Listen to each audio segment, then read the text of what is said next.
Greetings, guys. I had this idea today as I finished putting together the commentary draft. I wanted to take a moment to do a little reflection real quick without wasting too much time here, because I know we're all excited for Takeover. But what I wanted to do was to thank everybody that's allowed ECW to get to the point that it is right now.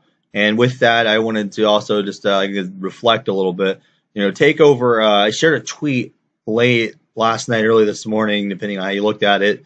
I looked back at the date of that tweet, and like everything goes with ECW, a lot of the stuff, the timelines don't always come together because it takes me longer than expected sometimes to put shows together and get things rolling as planned. But anyway, I looked at that tweet, and that tweet I put out, originally starting to kind of lay the groundwork to begin hyping Takeover, you could say. That was back in July. I look at it now, and it's November 11th right now. And by the time that this airs, it'll be later in this week, most likely.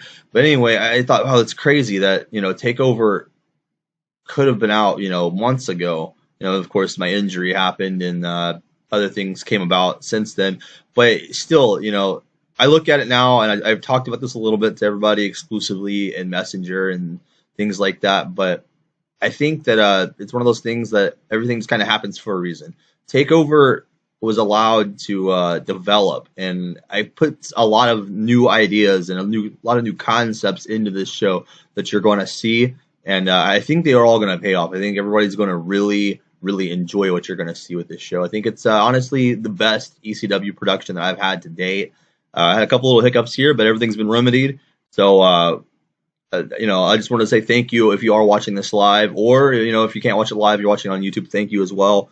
This is, just a formal thank you from me to you for being a supporter of ECW. Like I was talking to Walter about in the chat the other night. This has been a thing going on for over almost 4 or 5 years now, and it's crazy that we've grown to a point to where we can do this live on Twitch, and things have just come to this point. So I'm excited. I'm very excited, and I hope you guys are as equally excited. So I will stop wasting time here. And with that said, guys, enjoy Takeover. Mark out in the live chat. And for the people who aren't in the live chat, be sure to blow up their Facebook notifications about why they should have been here. Enjoy, guys.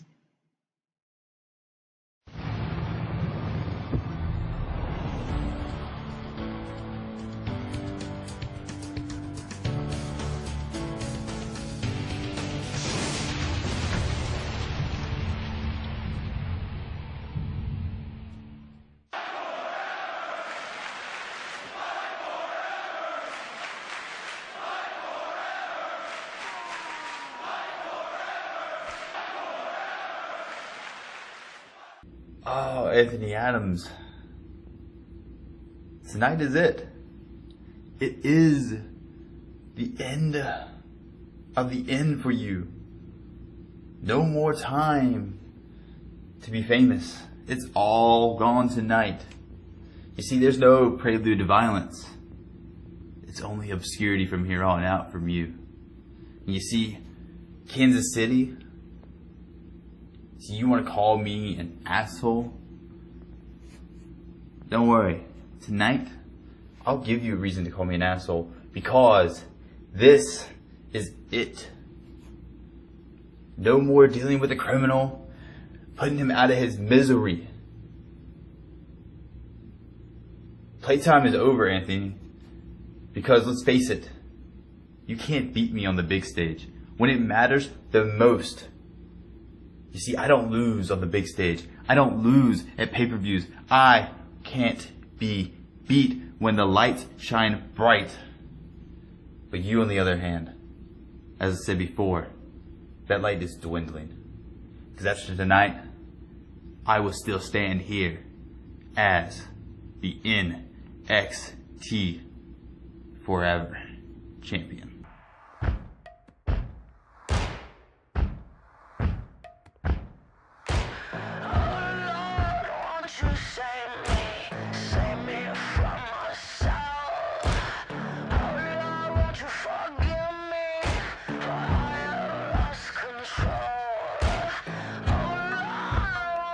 Tell me, am I the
Other people are fine just taking part, while I'm here to take over.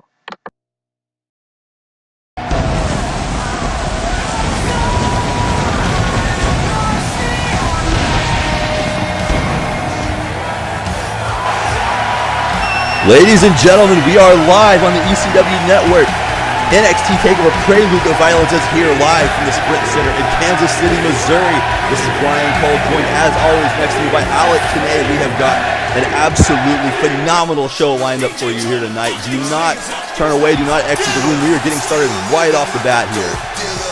Oh, can you feel it? It is a huge hyped up feel. The crowd is chanting NXT. We are set to go here tonight. Prelude to Violence is here. A long-time member of the NXT roster now on his way down for our opening contest, Mike Mitchell, man who has graced the pay-per-view stage of recent, was on Payback just a few weeks ago, and just trying to find it. He's scheduled to take on a debuting athlete here by the name of Adonis, I believe. I've got my notes right here in front of me, and we don't know much about his opponent, but Mike Mitchell has become quite the fan favorite here in NXT. So this should be a great opening contest, guys.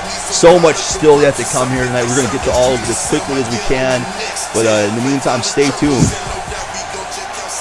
Oh, indeed, he is trying to get his rise back to prominence. Had a couple roadblocks here soon, but he's looking to take himself right back on the right track. In the street, the holy places where the races meet.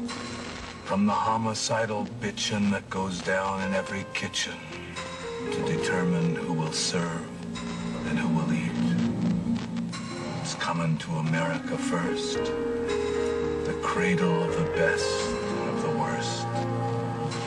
It's here they got the reins and the machinery of change, and it's here they got the spiritual thirst. I'm sentimental, if you know what I mean. I love the country, but I can't stand the scene. And I'm neither left or right. I'm just staying home tonight, getting lost in that hopeless little scream. From the wars against disorder, from the sirens night and day, democracy is coming to the USA.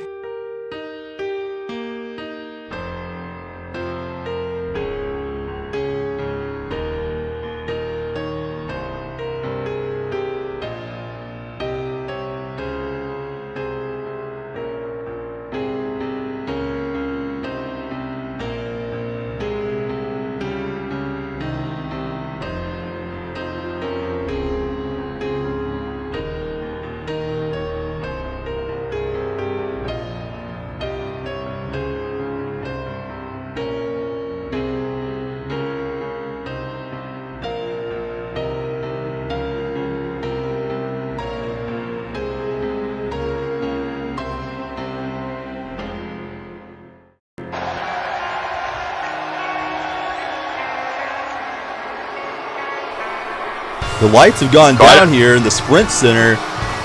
I'll say, Carl, what was that? What was that on the screen? I have no idea. This sounds familiar though. I can't see a damn thing in this building. All I see is the people's cell phones or whatever the hell they got light up. Mike Mitchell here in the center of the ring was awaiting his opponent's arrival here, and wait. Oh my God. Cole. No. Cole. Cole. Cole, that's the Crucible. We haven't seen them in months. It seems like, or weeks almost. It's been at least a month since they last wreaked havoc here over the likes of American Justice and sent Kyle Parks seemingly out of commission for good. And what are they doing here at NXT Takeover? I just got chills. I just realized Mike Mitchell's opponent, Adonis, I don't think he ever made it to the building. I mean, do you think it's the Crucible? Do you think they had something to do with this? I was doing some research the other day on social media, and I don't know if it's an official account, if it's an alleged account. There was a page listed as the Crusher, and all it said was there will be violence. I think this is what they are talking about. Prelude to violence. Has this been planned for longer than we know? There's no telling with these maniacs almost. Like, there's just no way of knowing what is going on.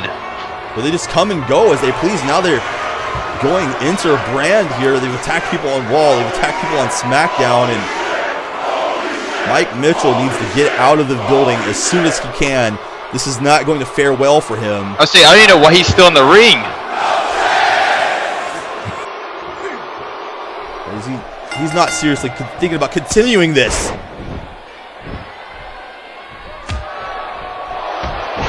Well, folks, I guess we're getting not Mike Mitchell versus Creed Adonis, but we're getting Mike Mitchell versus the Crucible. This is not scheduled at all. I'm just dumbfounded by this. And now Mike Mitchell is being completely succumbed to the mercy here of Apollyon the Destroyer here in the center of the ring. We need to get some kind of backup, maybe another member of the roster out here to try to turn this into more than a handicap 3-on-1 situation here. We've seen what happens when these men have their way with somebody like this before. I'll say, like, if I was Mike Mitchell, the minute those lights would have went down, I would probably, and that minute I saw them walking out, I would have been out. Like, just hightail out of the ring, back up like through the crowd, something, just get away. Well, you know, again, we talked about the stakes here at NXT Takeover, the first ever NXT Takeover for our company. You know, this is a moment to make yourselves in the spotlights here, but not like this. You don't want to go out as a martyr for the Crucible here. So Mazaska Hojo now has come into this, and this is not faring well for Mike Mitchell. It's almost like he was like a deer in the headlights the second they entered the ring. I'll say the only thing you're going to be martyring for is just being another number on the checklist of destruction on their list. They've caused so much destruction. We still have yet to receive any medical updates on Reed Jones and Gideon Parks, the second generation sensations. They were calling out the Crucible, it seemed, up until their untimely demise. Reed Jones by Mazaska Hojo was driven into that electrical box backstage. Look at this right here. Hojo just pitching him across the ring right into that boot of the Crusher. And Mitchell ate all of it. Just 100% all of that boot. Today, you don't think this is a message, though? With all these new names and faces showing up in NXT, this might be the Crucible's way of saying that nobody is safe in ECW.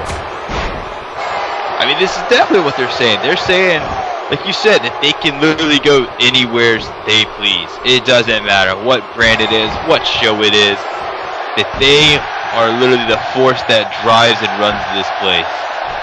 You have to start to question.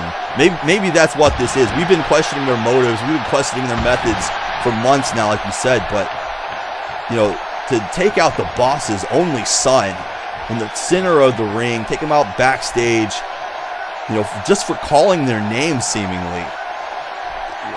Is RPJ going to get involved in this? Is he going to do anything to stop these men?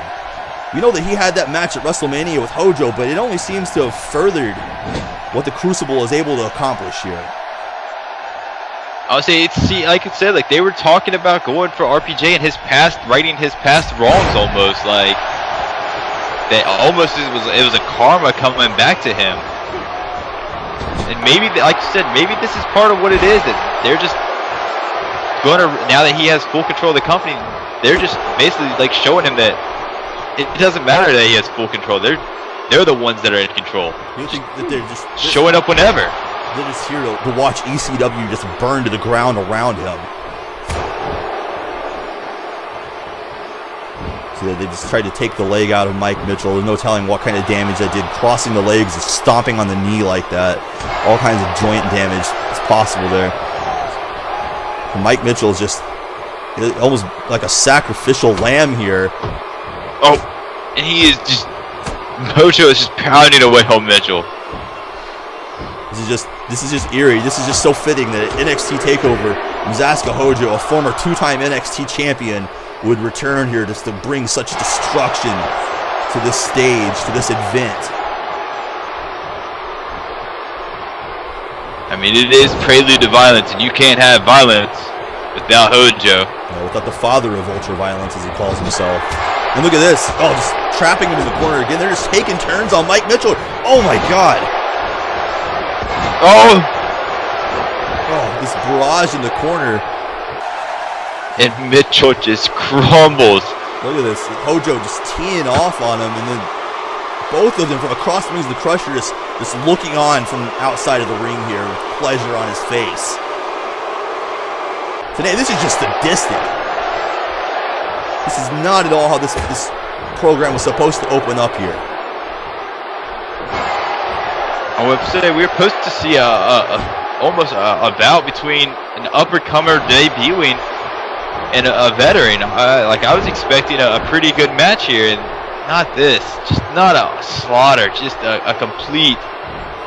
Well, there's nobody. I don't even know. Look, there's people backstage that you and I both have our opinions on, but there's nobody that deserves this. There's not a single soul back there in the locker room that deserves 3-on-1 onslaught from the men, the likes of the Crucible. Somebody has got to rein these men in at some point in time. This is getting out of control. At some point in time, that time needs to happen now, at least for Mike Mitchell's sake. It looks like he's been opened up as well. He's just like his life force is just being sapped from him here the longer that this continues.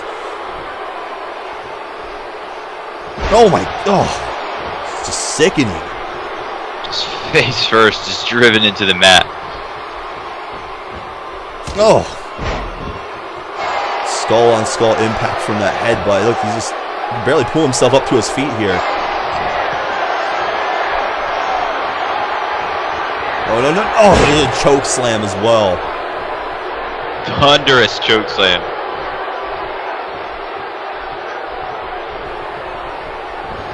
Mitchell's body just sickeningly hit that mat. Yeah, the fans here in Kansas City, they're just shocked at the sight of this. Yeah, this is, the title of this program is Prelude to Violence, but this is just too much. This is inhumane. We've seen them use this before on people as well. Oh.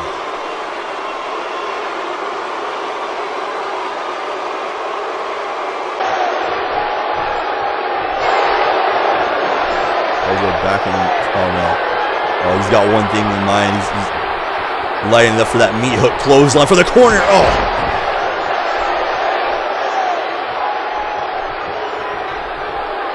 Just dead. Dead in the water is Mike Mitchell. And he's just dead weight at this point. But it doesn't matter for these men. He's able to lift him. He's continually driving him back down again. Oh, not another one. No. Oh, no. Oh! They're just literally taking their turns.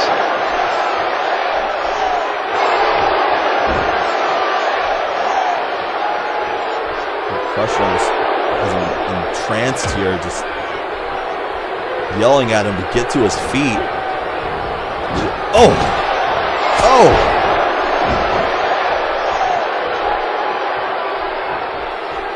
And Mitchell just is, he's dazed, he's out. There's no telling. He's got to have at least some form of a concussion for all the blows he's taken to the head, for all the trauma that he suffered at the hands of the Crucible. The Crusher's not done with him, so I'm trapped in the ropes. Just beating on that chest. Oh, he punched him right in the ear. Right in the ear. It's a good way to mess up someone's equilibrium. Mitchell has no idea. Turn around, just again dazed here. Crusher, throwing him out to the outside of the ring now. Just tossing him out like just human waste here.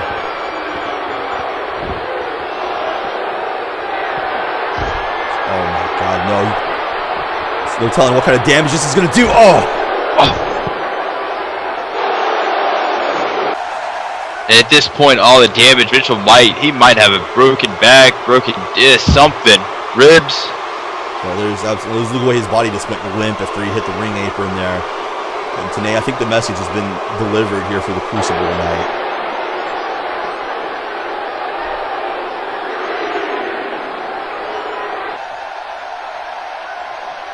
We need to get some help out here from Mike Mitchell. He's in a really bad way. He's not moving.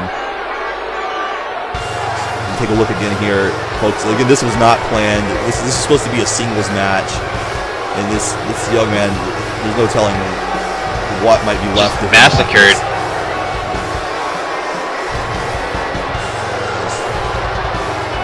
We talked about being a martyr, but he was another victim. He wasn't a martyr. Absolutely, just a victim. Completely victimized here. I'm at a loss for words. We wanted to open this show up on a high note, showcasing NXT talent, and instead NXT talent has been, you can see that it's left completely and utterly decimated here. We needed to go to a commercial break. We need to get some help out here from Mike Mitchell, folks. We'll be back after this commercial break. I apologize for this.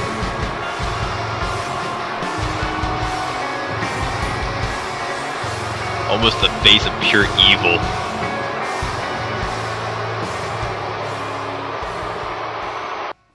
You don't see a microphone, do you? Well, old raging redneck don't need a damn microphone to tell you. For those of you that don't know about GSF, old raging redneck is inviting you to get the F in right now. If not, you can get your ass left behind.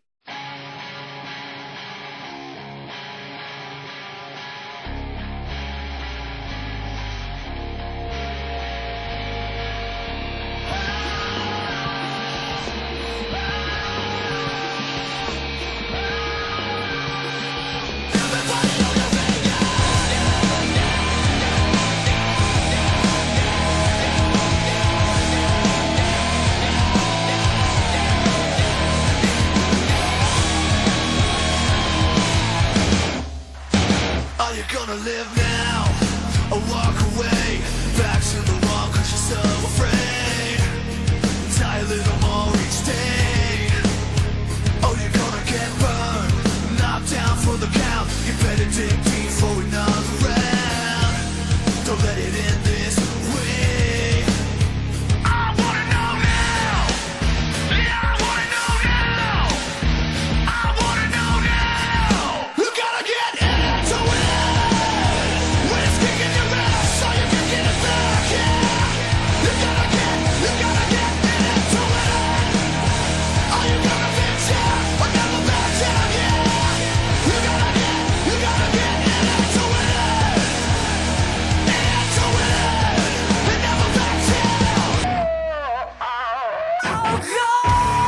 Folks, we're back here. We finally got some order from the disorder that opened our program, and we're getting ready for a calamity of a match today. The Haas fight is here. Veritas, Torjstein Almighty.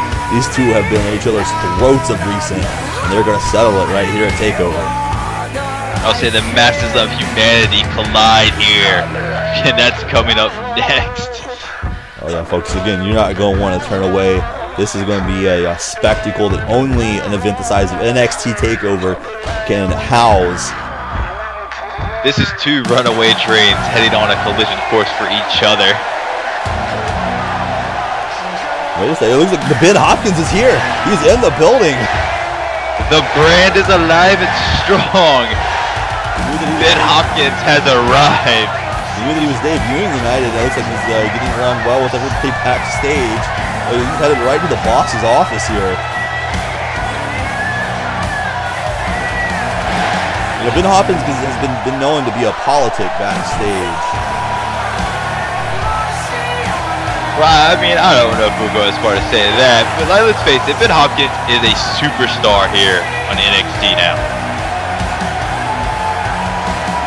And on the opposite side, you got Walter Scott. He's greeting everyone. Everyone loves Walter Scott in the backstage.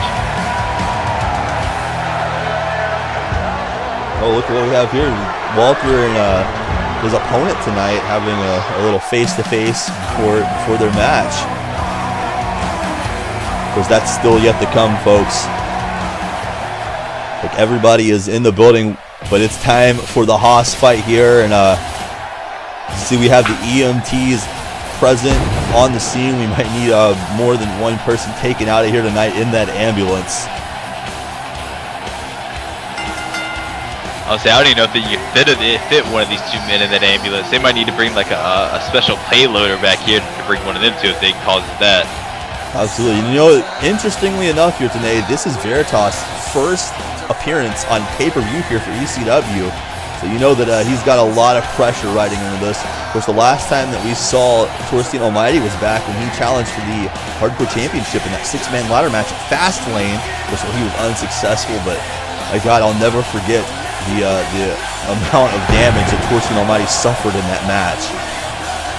I can't even recall how many times we saw Torjstein like fall off the ladder, through the tables. I believe there was one point where he fell onto the steel steps themselves. I distinctly remember that, and he got up from it somehow.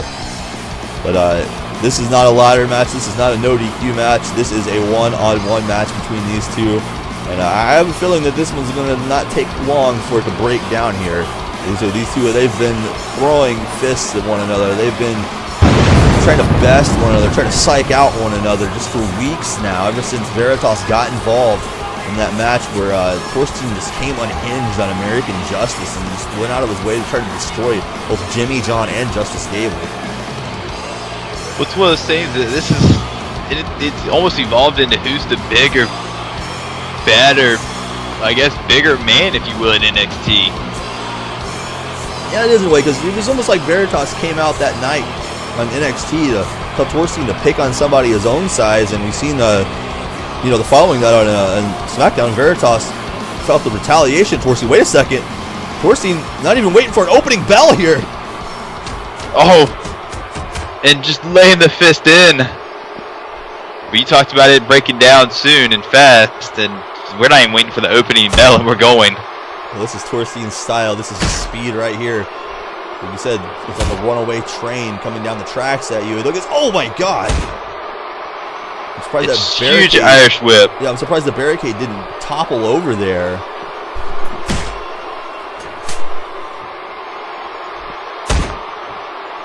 Back into the barricade. Oh, and a back suplex from the big man to Veritas.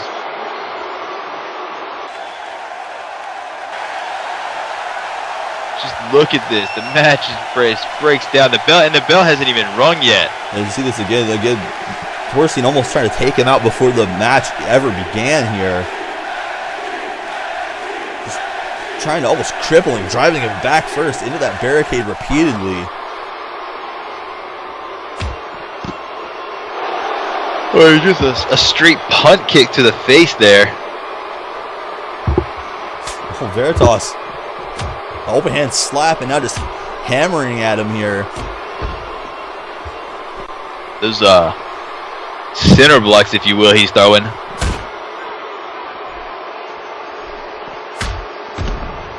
Oh, a tree trunk knee lift right there. Oh, a big uppercut. Toppling Torjstein there. Veritas has recovered, it seems like. And trying to get some offense in again. Today, this match has not officially began. The bell hasn't even rang. These two are just fighting. The referee's standing back. He's kind of letting it go down here. That's what I said earlier. This isn't even official yet. Well, Kansas City's getting their money's worth here tonight. Again, this breaks out. Oh my, Veritas with a headbutt. Torjstein tried to shake it off, but he was just stunned.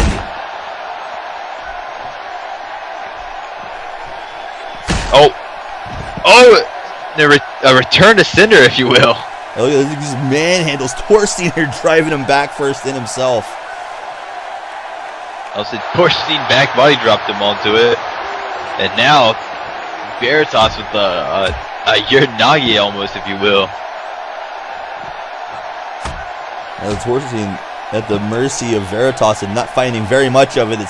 Veritas is just dropping these big punches to the side of the head.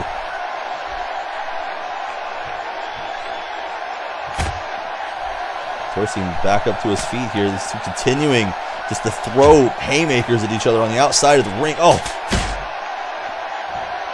Big chop. They're just standing and just trading punches here.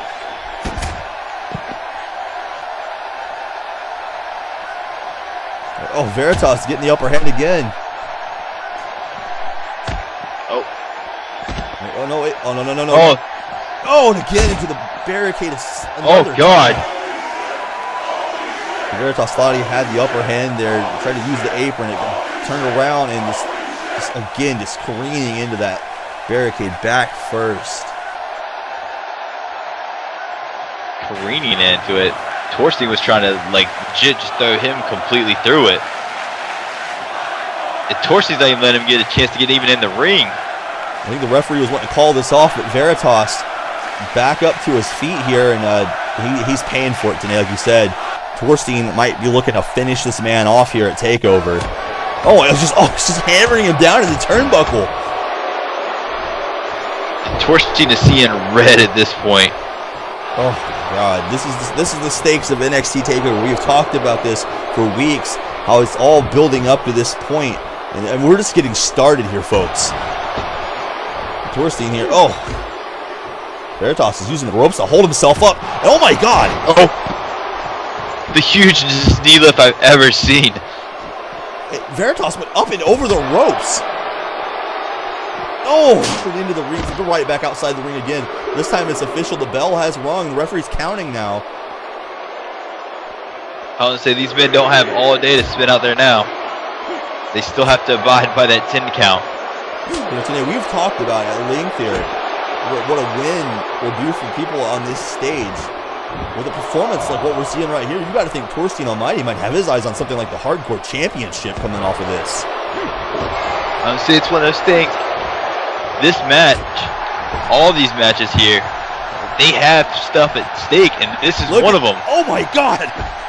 Oh, Torjstein Almighty just throwing through the air like a rag doll. Well, we talked about it once again at length about these are the two men that can actually legitimately punish each other by picking each other up and lifting them up. Well, you're not going to see very many people on this roster who can just throw someone like Torjstein Almighty up and over the ropes. And, oh, just making him pay again. But back to what you said, this is that stage where you get a win here, people look at you differently. People look at you in a higher regard. This is what I like to call the career definitive moments for these men. And you have to believe every one of these men on this card want to be able to go out there and say, I want a match on the first NXT Takeover. Absolutely. There's Veritas now, again, in the driver's seat. These two seem to be going back and forth here, relatively even pace. Even pace. This is almost like a shotgun blast out. We've gone every different direction you could possibly think of here. Barricade, ringside. Oh. Torjstein was looking like someone a backbreaker or a leg sweep, and he just got clobbered here. I'll say Torjstein, or not Torjstein, sorry, but Veritas with a hellacious STO, if you will. That was almost a full-blown lariat, and he gets a 2 count.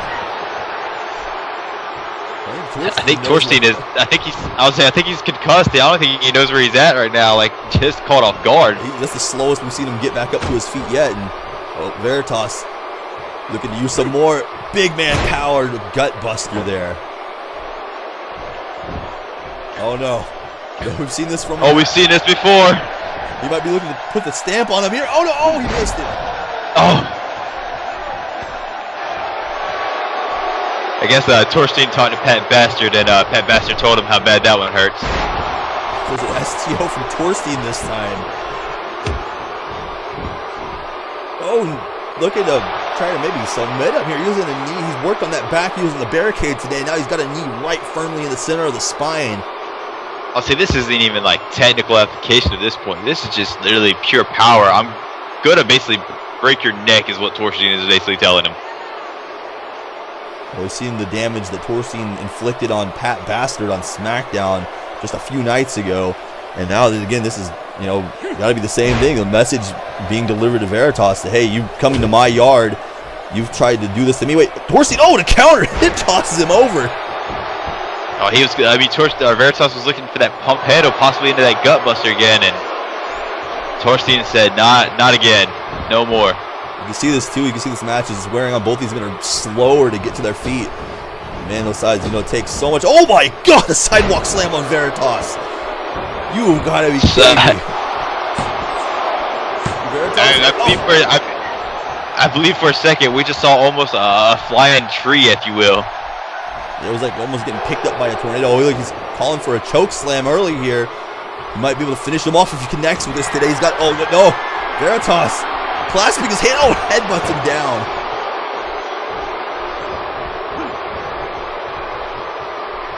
Oh.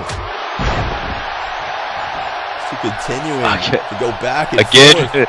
that tree trunk knee lift, if you will. Oh my God, Jesus Christ. Oh. Torjstein catapulted into the air.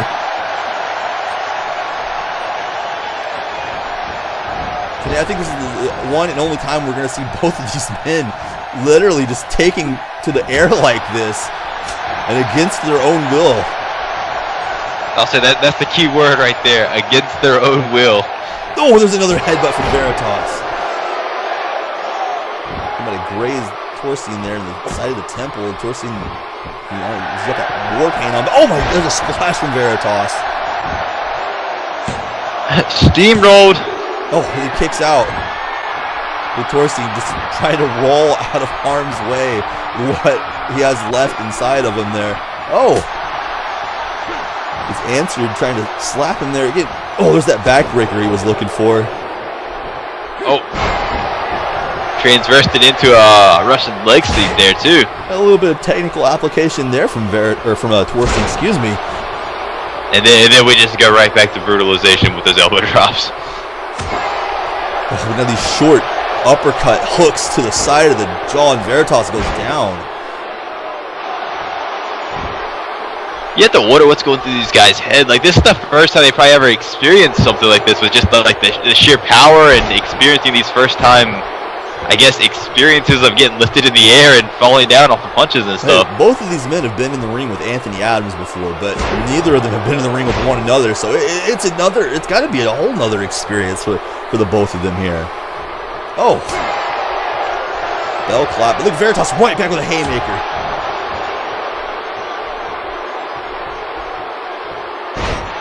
He holds on to him. Oh my God, just throws him over his head. Veritas winding up here. He's looking for it. He's winding up. He hasn't been able to hit Torjstein. Oh, he connects with it this time. He connects. Torjstein that could be down. it. He goes down. He is out today. Knocks it out of the park. Veritas has got to take this one home here. Just enough to take home a huge victory here. Takeover, no! Torjstein kicks out of the discus haymaker. Torjstein's in disbelief. Veritas looking for a second time. Is this going to be it? Is this? No, he blocks it this time. Oh. Oh no. Oh my God. You have got to be kidding me. He's got him up in the air for a powerbomb. Holy shit. What in the world have we seen here? Veritas. I told you folks, we reinforced the ring here tonight. No collapsing, no breaking here. Is this enough to put away Veritas? No, Veritas gets the shoulder up this time. Torjstein digging deep into his tanks there. Some ancestral power possibly to lift a man that size up and over his head. Cool, that was like 400 or 500 pounds from a 10-foot drop being driven down. Veritas is up and still fighting here. These two continuing to go back and forth. Oh, what a knee lift. Well, this might be the opening match that we were looking forward to, given what happened to open our show here. These two are already trying to take the show over. I'll say at this point, I'd like to see the Crucible come and try to interrupt this match. As Veritas here getting all the momentum behind him. A big train running through Torjstein. Oh! just sandwiched in that turnbuckle. Torjstein still managing to get back up here. Veritas, runs him over again. Oh. He's going to finish him off. It was that choo-choo came running right through, and here we go. Oh, he misses. Oh. He's taking so much damage, he just completely overshot that punch. And he finds a home for these, dropping them again. Goes into the cover here. I don't think this is going to be enough, but he hooks the leg anyway, and he only gets a 1.5 maybe this time. I mean, heck, sometimes you never know. Sometimes that one punch can connect just right.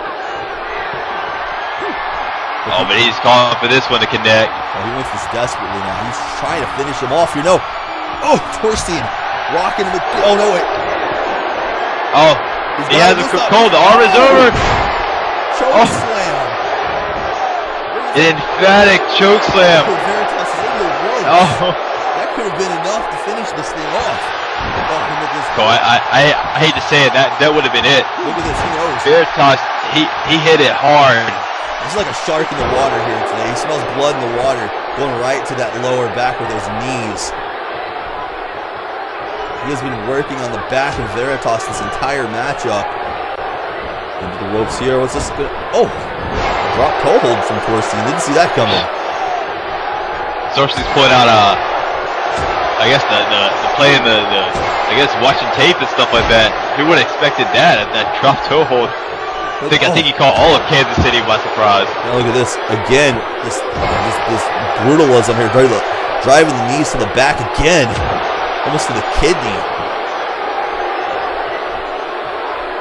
Veritas is fading here today. I hate to say it, but he looks like he's a sense of desperation here, trying to get back into this.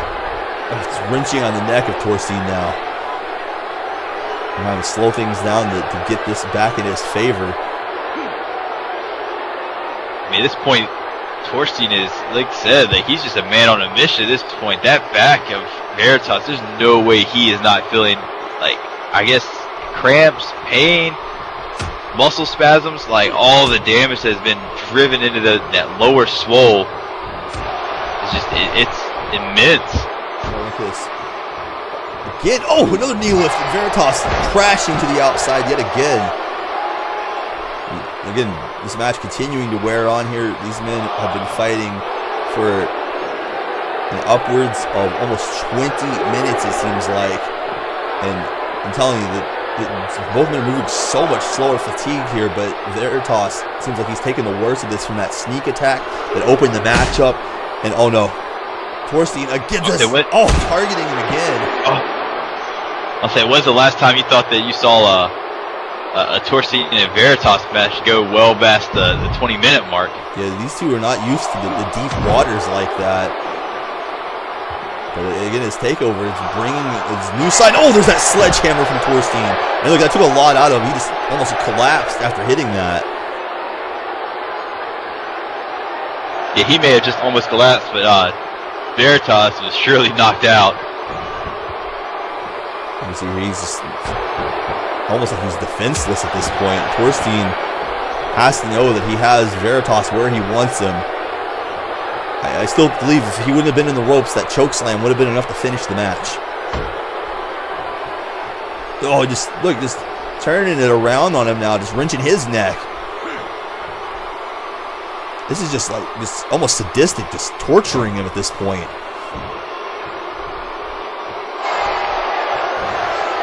We might be looking for something else.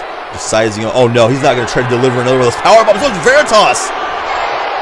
Oh, coming back from the dead almost. Veritas is fading, but he's still got some life left in him. He's holding on here. Oh my God! Jesus! Oh! Rocks him with that elbow. Almost shades of Walter Scott with that one. I mean, that's not even an elbow. That's not even an elbow. I don't even know what you would call that. That's like 3 times the size of a normal man's elbow. Torjstein's still dazed here. Oh my God, he headbutts him. Veritas trying to go to the Here we go. He hasn't had much success with it. He's only hit it once. He's looking for the grand slam. Torjstein has it scouted here. And with avalanche of his own.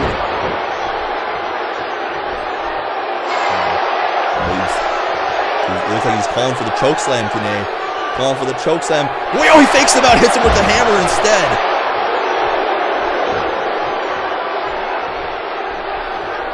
He's making sure that he's got him put away. Look at this. This finishing combination of offense from Torjstein. And a second choke slam puts an exclamation point on it. Hey, Cole, I don't think he's nowhere near the ropes. He's got him maybe a couple feet away from the ropes in either direction there. Makes the cover, hooks that tree trunk leg, and Torjstein Almighty picks up the victory.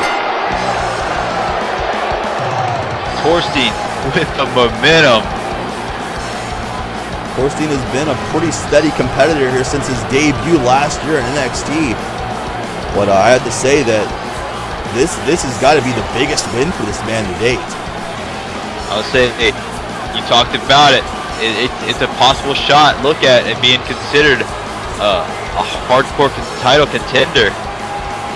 Yeah, I think, and we talk about how Walter Scott has been adamant that he wants more competition, but you got to think that the playing field might be changing here. We've been talking about this again weeks and weeks leading up to Takeover. Take a look at this one more time. I thought Veritas had it won there early in the match, but this is how you put yourself on a bigger stage, on a bigger pedestal, and Torjstein Almighty has done it here at Takeover. Season 1, the second chokeslam he delivered there. Brute force from the barbarian Torjstein Almighty.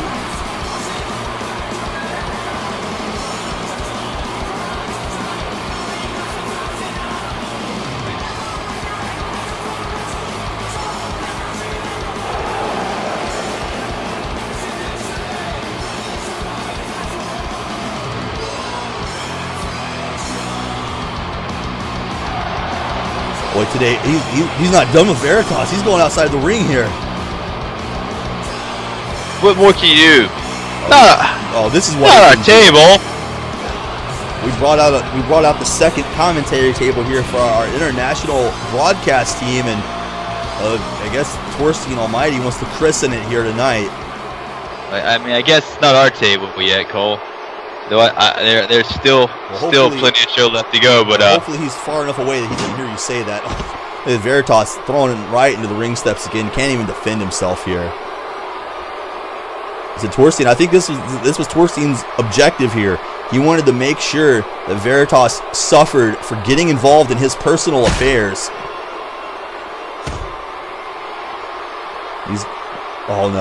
Just winding up. Veritas can't even get his hands up to defend himself here. This man, he said he might be concussed.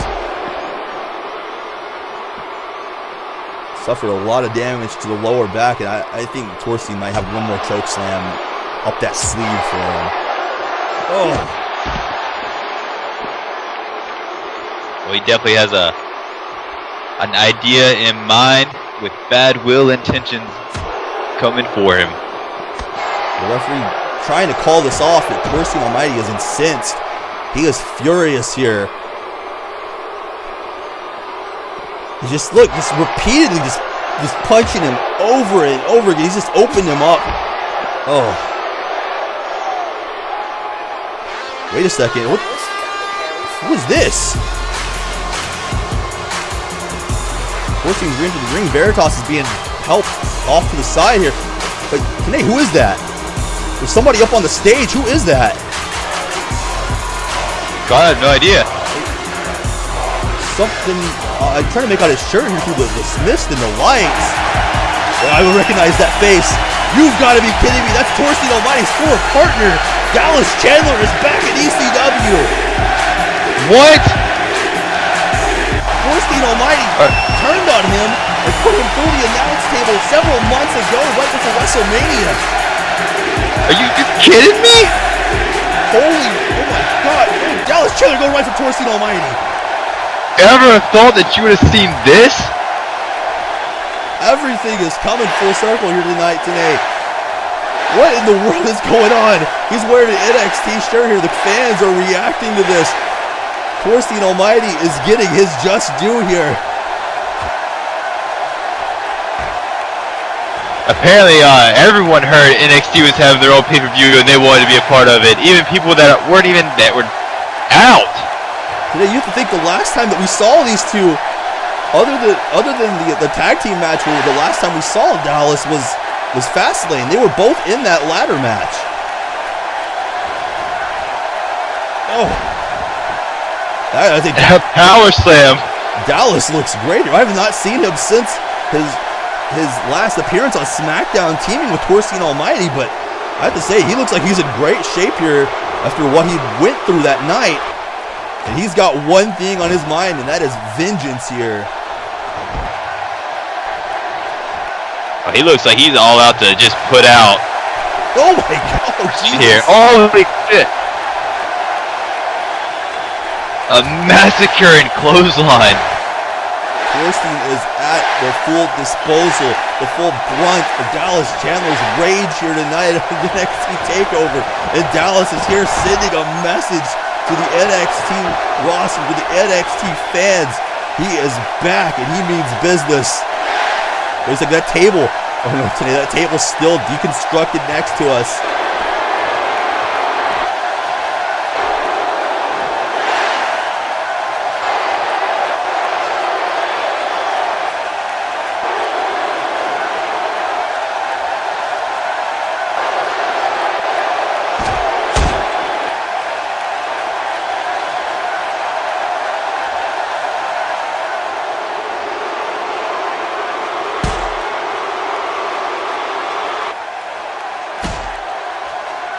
Oh, and his head is just bouncing off that table. Just repeated shots. Yeah, I don't think Dallas has forgotten the last time these two were in a ring together. You know, they had a pretty good run going for themselves as the Warlords, that tag team. Oh! And I think Dallas Chandler, his t-shirt says it all there.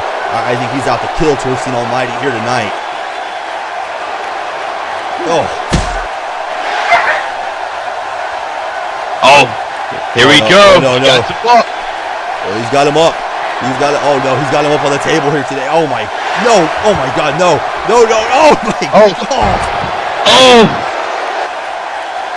Through the announce table goes Torjstein Almighty head first.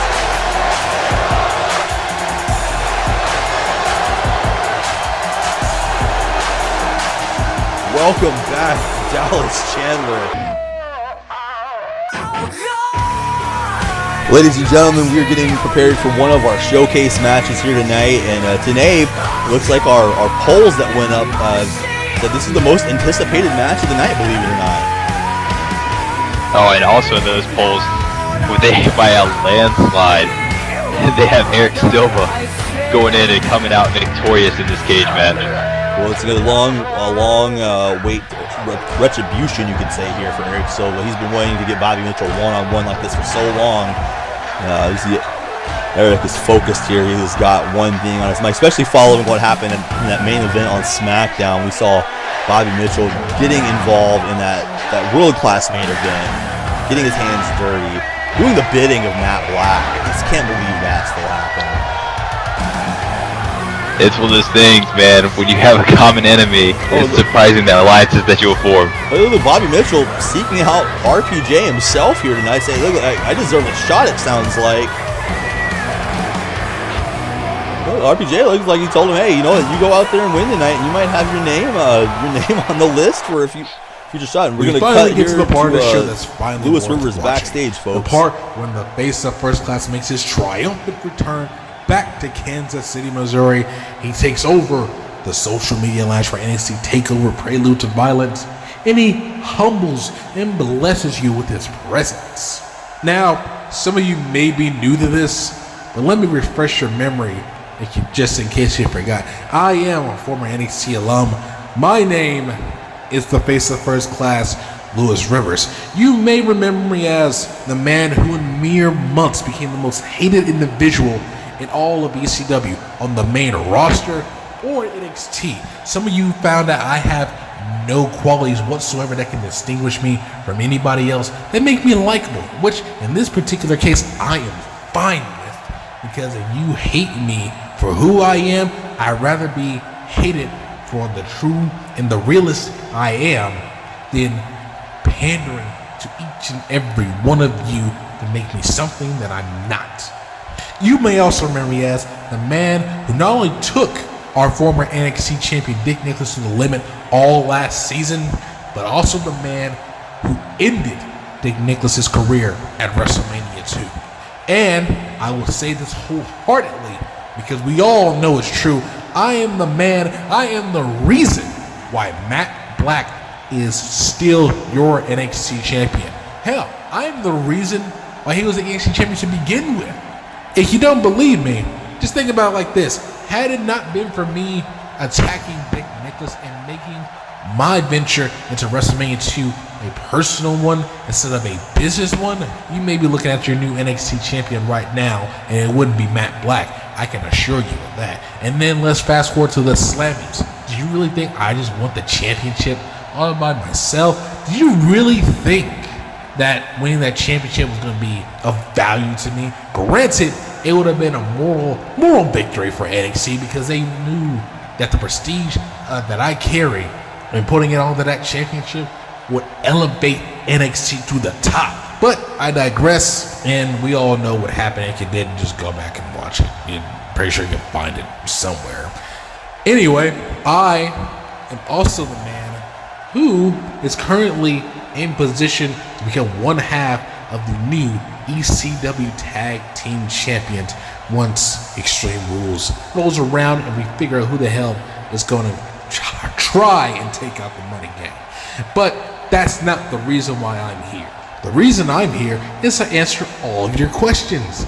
Everything you submitted, so you can get a little bit of a feel for how I interpret NXT since I've been gone. So, let's begin, shall we? Now, Little Tommy from Idaho says, actually, fuck it. No, I don't care about what Little Tommy from Idaho has to say in the face of First Class, what questions he may have. Matter of fact, I don't give a damn any of your questions that you may submit, because here are the facts. The fact is, number one, the reason why I'm here is so I can figure out who the hell is going to try and face the money game at Extreme Rules for the ECW Tag Team Championship. I don't give a damn if it's American Justice. I don't surely give a damn if it's the Youngbloods. The only thing I know is this. Spoiler alerts, boys, Money Gang is walking out with the ECW Tag Team Championships. Trust and believe that. And secondly, I want to get a little things off my chest in regards to NXT, because ever since I've been gone, I've been seeing guys come up and disappoint for the most part.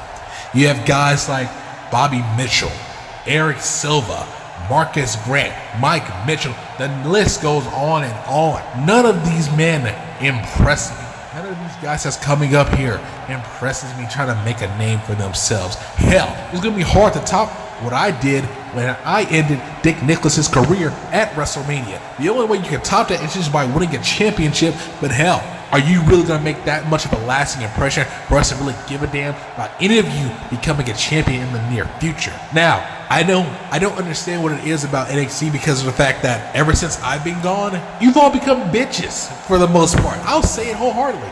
The only people that are worth giving a damn at this point are the two people who I had a past with since I've been gone, and those two people are champions currently. Matt Black, hell, he's been taking, him and Anthony Otis have been taking each other to Dick Kick City ever since I've been gone, ever since Anthony Otis became the #1 contender for the NXT Championship. And Walter Scott, hell, none of you have had the gall, I have the guts, or the nuts to call this man out ever since he won the Hardcore Championship.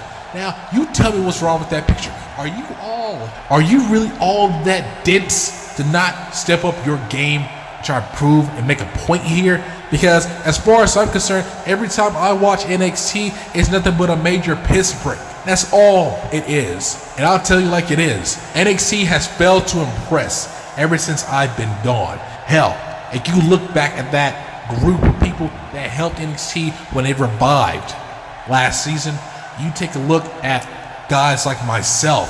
Hell, even Dick Nicholas, even though I despise him and hate his guts, knowing that he's sitting at home being a family man due to the fact that he can't compete anymore because of me. You had guys like myself, Dick Nicholas, Matt Black, Walter Scott, Bishop. Hell, I hate Bishop's guts. I beat him more times than I can count. Made him my own personal first-class bitch. But hell, he gave me a fight. Hell, he gave Dick Nicholas one of his hardest fights to date. Well, I guess it wouldn't be to date now because Dick Nicholas isn't active. But I digress. If you boys really want to do something here in NXT, impress me, because none of you have impressed me one bit. Even with the steel cage match between Bobby Mitchell and Eric Silva, you don't give me a reason to care by any means. The only thing I know is that you two might possibly kill each other.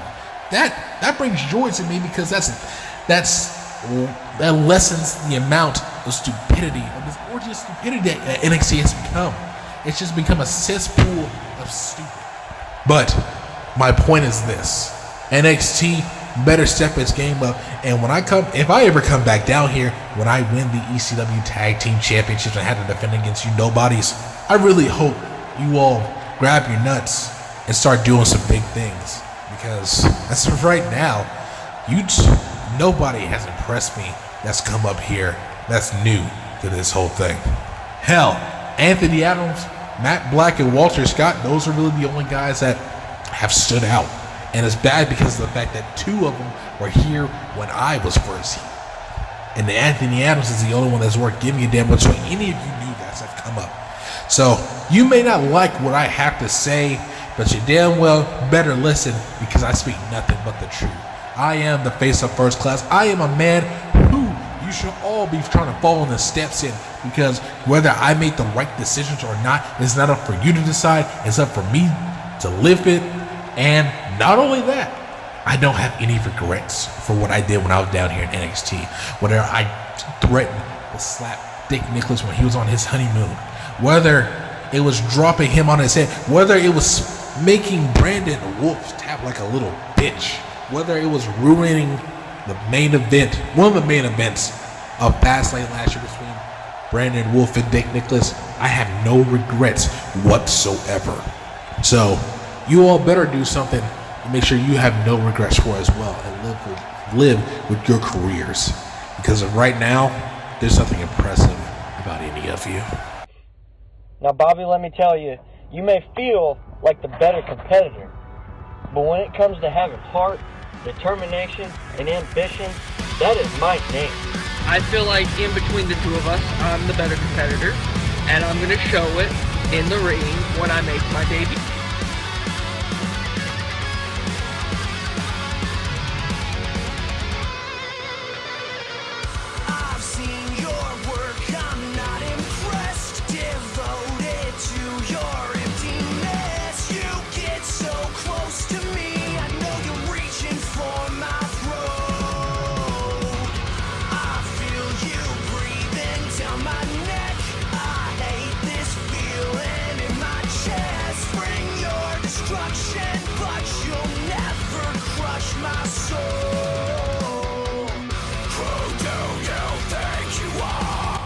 Now, Eric, I can understand from what I'm hearing, you're pissed at me. Well, it's quite the opposite. I'm fucking pissed at you, you goddamn idiot. Because think of it this way, we would have won our fucking NXT debut if you would have let me wrestle the entire fucking time, which I basically fucking did. But no, you wanted to be a selfish little prick because you were talking the talking, but guess what? You couldn't walk the walk, motherfucker. Fool me once, shame on you. Fool me once, or fool me twice, shame on me. Well, I'm gonna change that up a bit. Fool me once, shame on you. Fool me twice, I'll kick your teeth down your throat. Leave me hanging again, and you will not like the outcome. Backstage, I was trying not to lose my cool. That is why I showed. And I will continue pushing you away until you get out of my face. You were defeated before you began, deceiving the world with lies that you hold inside the cold grip of your Eric, you got what was coming to you. I punched him in his face. And then I left. So, because I thought, you know what? You felt like you can do it on your own? Alright, Mr. Tough Guy. Do it on your own. And I know being a rookie, I've lost both of my first matches due to the fact that I've been teamed with the arrogant, selfish, self-centered Bobby Mitchell. You've stolen hope from everyone I know. You speak evil from your lips. You won't get away with this. I've seen the last of your story. I know how this all ends. We've been victorious from the beginning. We've been victorious. But it was a personal victory to me because Eric Silva, he got laid out in the back in a pool of his own blood after not one, but two cross-country kicks. And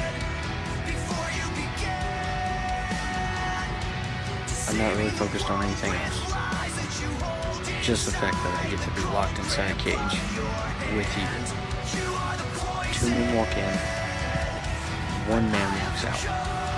And Bobby, it will be me. I promise you that.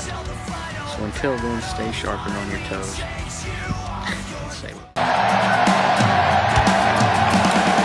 Ladies and gentlemen, welcome back here as we heard some typical words, I guess you could say, from Lewis Rivers, not the social media lounge we promised.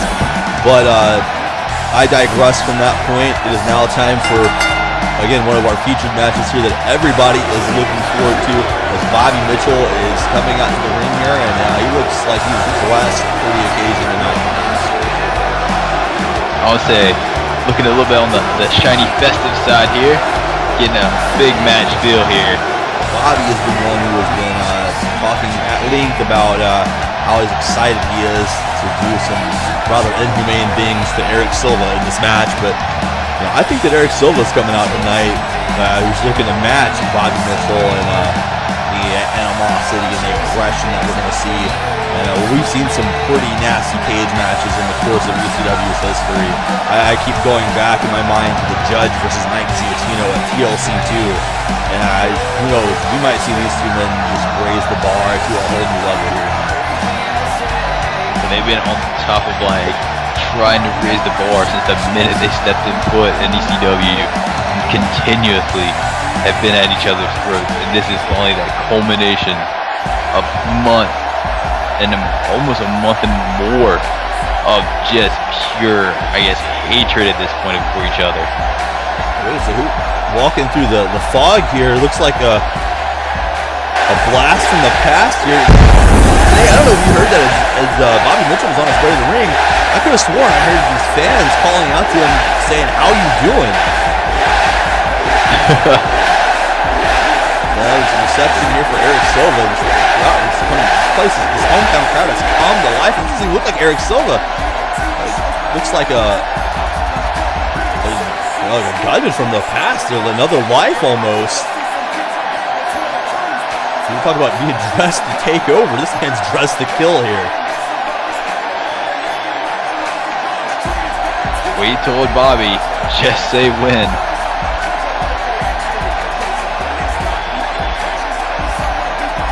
Interesting here. That win is right now. Interesting here tonight. Bobby exiting the ring. I think Bobby needs to be told that he has to get back inside the ring with his match to start. The cage has got him closing in. He's got it lowered around the ring. And Bobby is just in disgust here to say, nope, you know what? You have the ring to yourself for a moment. He doesn't want to step foot with this. He's just like you said, utterly disgusted is probably the easiest way you can explain his expression right now. He's ready to go. They're staring a hole through each other, and this is underway. These fans are on their feet. Eric Silva taking control early. Oh, right after Bobby Mitchell here, laying into him early. He's here to make him pay tonight. He lifts him up. Oh, it's a brain buster.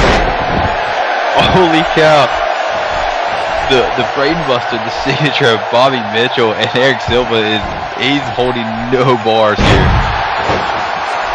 Going right for him here, literally guns blazing. Like Eric Silva's got a 6-shooter like he had attached to his hip, loaded here. Oh, wait a second, Bobby gets a taste of the steel cage first. I will say, Face just met Chain Link for the first time in this match. And we're going to get all of the violence here tonight. These two are going to get it out of their systems, I have a feeling. Bobby Mitchell was promising the boss a big win here. He's got to own up to that now. Oh, no, Eric Silva. It just, a turnabout is fair play, is now Eric is eating the chain link. And as Bobby taking control of a nice swinging neck breaker. Oh, Bobby coming off the middle rope with that diving forearm. This is who wants it more. Who wants to be the biggest star in the future of NXT? These two ready to tear each other apart to claim their stake here. Oh, Eric Silva counters that. I'll say just using momentum and flowing with it right there. Silva feeling confident here. Oh, he connects across the back with that swanton. Some damage to himself, it looks like. An unorthodox way to connect with a move like that from the middle rope. Just tell him to get up to his feet, and Eric Silva loves to stand and bang in front of the opponent. There is no fear in him whatsoever. Bobby Mitchell laying into him here, and connects with that heel kick. Take a look back at some of the action here. There's the early part of the match. Eric Silva says, "Here, have some of this, Bobby Mitchell. You signed up for it." And there's Bobby here, again, turnabout, throwing him right back into the cage. I'll say, like we said before, I told you this is a blood feud, just literally pouring over here tonight. This is the boiling point. Well, these two are going to do some bloodletting here. I can guarantee that. It's not only going to take so much. Wait, Bobby trying to steal quickly the crucifix here. Oh, 2 count. Eric Silva, he almost got caught off guard there. But Bobby was just trying to, daze him a little bit. Shots to the head. Now he's just putting the boots to Eric Silva. Could you imagine if Bobby was to steal this? How pissed off Eric would be. You gotta think that Bobby Mitchell wants to steal this here. Oh, he's got him trapped in the turnbuckle. So Eric wants none of that. No, it's only going to take so many collisions with that chain link for one of these men gets opened up and Bobby Mitchell goes into it again.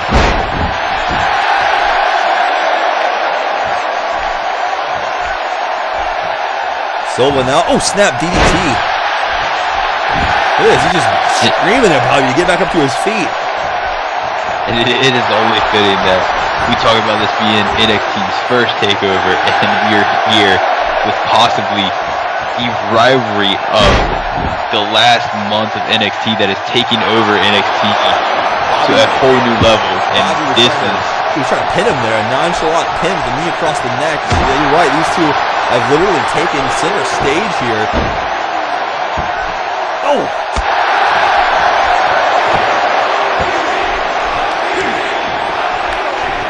Fans are chanting something here. I don't think I'm going to repeat what they're saying, but I think I know what they're chanting. It looks like Eric Silva might be opened up. Bobby caught him flush with a straight elbow to the top of the head.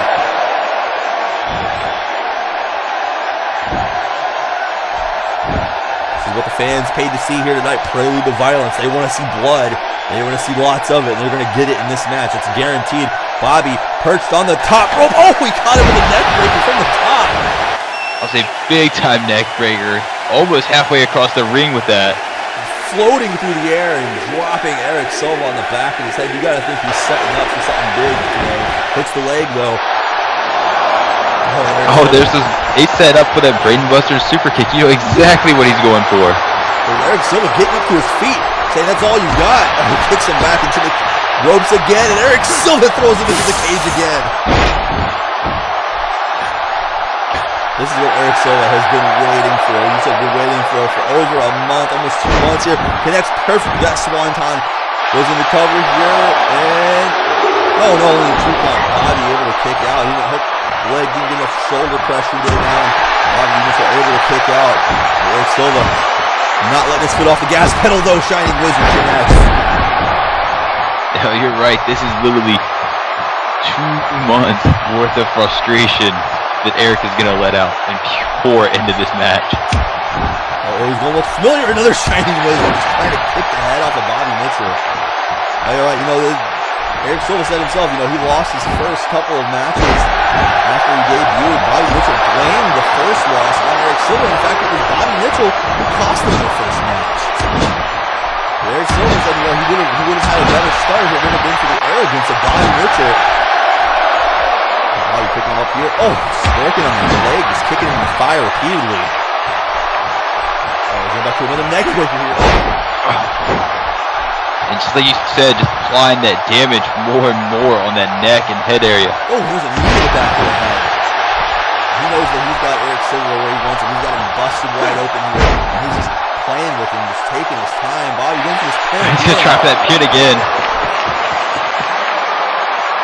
I don't know if that's more to just insult Eric Silva or if he's actually trying to hurt him with that knee drop. You never can tell with Bobby Mitchell. He just kind of goes back and forth with this aggression. Wait, Bobby, he could Tiger Driver won his match on SmackDown in that fatal 4-way, but Eric Silva counters it with a clothesline.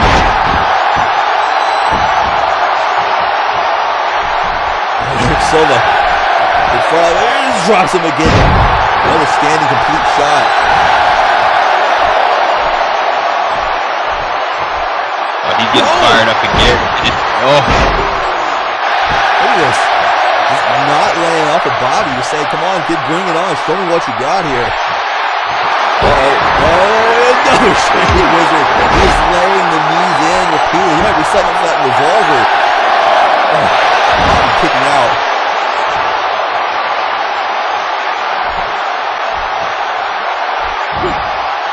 Put another knee. You said it tonight. This is a blood feud. This is going to continue to get ugly as this goes on. I mean, we're still early into this matchup here.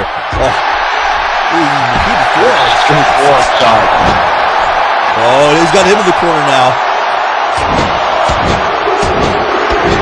Bobby Mitchell getting all of his punishment here. Can't get his. Oh, finally gets his hands up. My God, I thought he was going to take all of that. Laying into Bobby just then.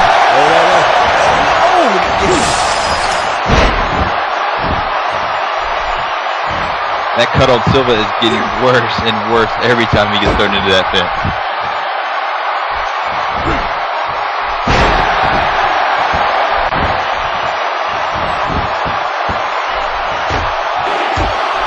Oh, Silva turning things around now, using the same technique, and Eric Silva doesn't have elbow pads on either. You can tell him Bobby might have got opened up from that last elbow spike there.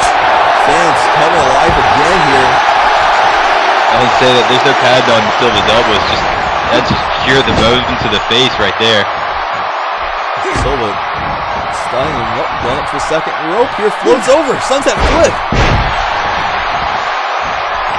Hooks the leg, delayed pin attempt there. And Bobby kicking out easily. Well, this match has just begun today, and it is just already, you can see the effect it's taking on both of these men.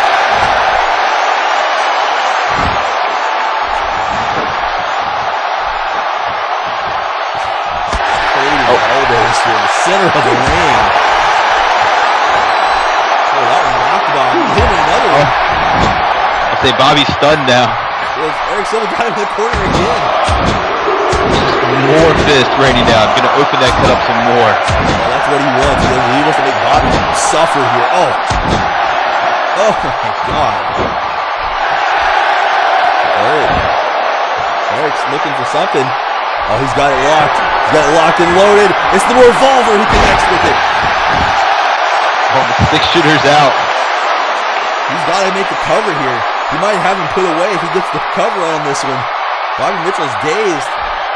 Eric is looking to maybe escape the cage here. He's going up the side of that cage wall. Bobby's stirring, but he's still down. I'll say this is the first attempt of an escape. Bobby's up to one knee, it looks like. Eric's on top of the cage. Oh my God, he's at least 12, 13, maybe 14 feet above the ground. No way! Oh. Oh my God, he hit him with a crossbody. Right there, Bobby Mitchell kicks out somehow. Somehow, some way. Oh my God. I was saying, how in the world did Bobby Mitchell kick out of that? He set it up, he hit him with his finishing move, the revolver. He put his own body on the line here with this huge crossbody.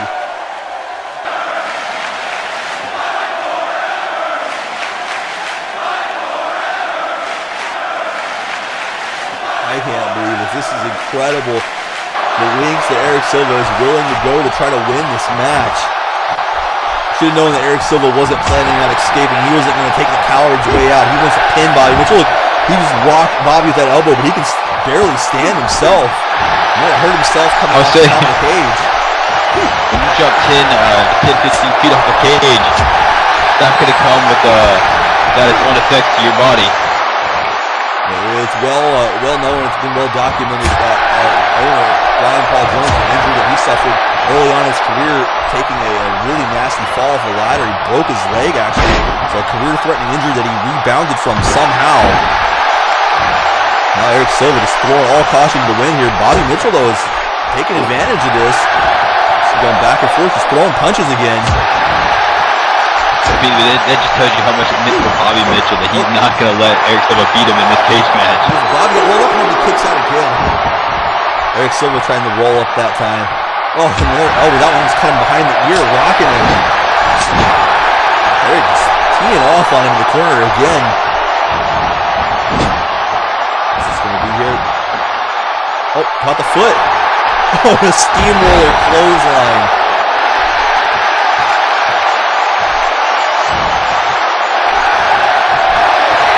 Oh, here we go. Bobby looking for it. He's got him up. No, Eric counters the brainbuster. I say Eric saw that one coming.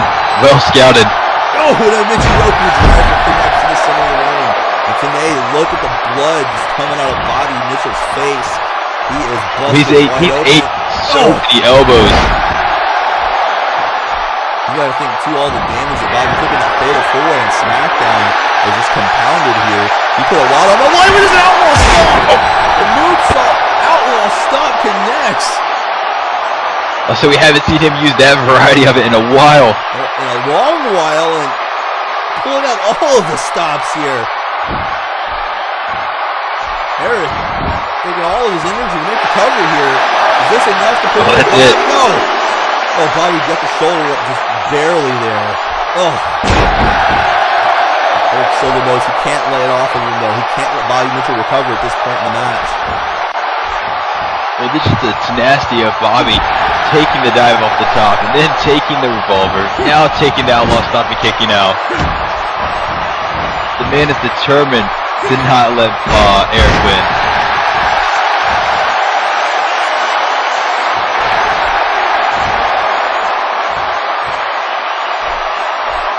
He set up for something again. Oh, hit Bobby with the knee. Oh, cross-country kick. You see that? He set it up with that back fist there too, dazing Eric Silva and then just collapsing him with the first cross-country kick we've seen in this match so far. Eric Silva has hit most of his, if not all of his major offense. It was Bobby now almost is like lying in wait and capitalizing. I don't know, this is so close with Bobby. I thought he was looking for the pin there, but he was making a comeback. Oh! Maybe just knowing that Eric really isn't going to die just off the first kick. We've seen other people kick out of it before. It's become more effective with time, but wait, Bobby, oh, he's picking him back up. Oh no, oh, this is what he's looking for. Wait a second. Oh, he hits it out of sequence, but it still connects. That big time brain buster.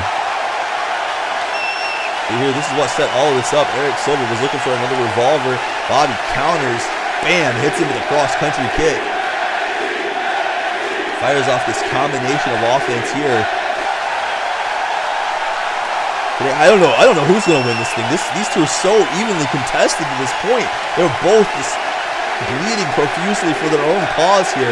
Bobby finding the mark here, finding the bullseye in the center of the ring. huge hang time on this brainbuster. Oh, we've seen what happened when Bobby hits that brainbuster. Once that brainbuster gets hit, his eyes go red and you're in the crosshairs. Look at this, Eric Silva getting to show what Bobby. He's seeing red already. Looks a little confused here as to why Eric was able to get out of that. Going back up to the top rope. He's found success here already tonight. I see he hit that huge neck breaker earlier off the top. He's going to try for it again. Eric Silva is very slow to get up. Wait a second, Eric Silva. Oh, he caught it! Oh, he throws him off the top. And today, I don't know who's worse for wear here. Eric Silva looks like he has been put through a meat grinder. No, Eric Silva though. Another Pele kick next.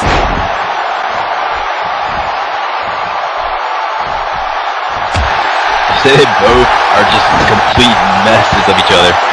This is what they wanted. They wanted to get their hands dirty tonight. Eric is not done. And more fists raining down into that cut area. And Bobby desperately forcing him off there. Oh, Eric caught him. Sends him up for another Shining Wizard. That knee right to the face. Look at this, he's telling him. Look, Bobby, this time. Bobby is crawling away. He's almost retreating here, but he has nowhere to go. Eric Silva was telling him to get back up, and Bobby was having none of it. Oh, another kick connects. I'll say there's nowhere for Bobby to scoundrel his way out of. And he'll see either get over to the door or get out of the cage, and you can't put it with Eric Silva. Eric Silva's not going away anytime soon. Hey, Bobby here, snap suplex connects. Eric was looking for another dose of the revolver there, but he couldn't find it. Oh, Bobby, look at this, just in his face. Oh, and again.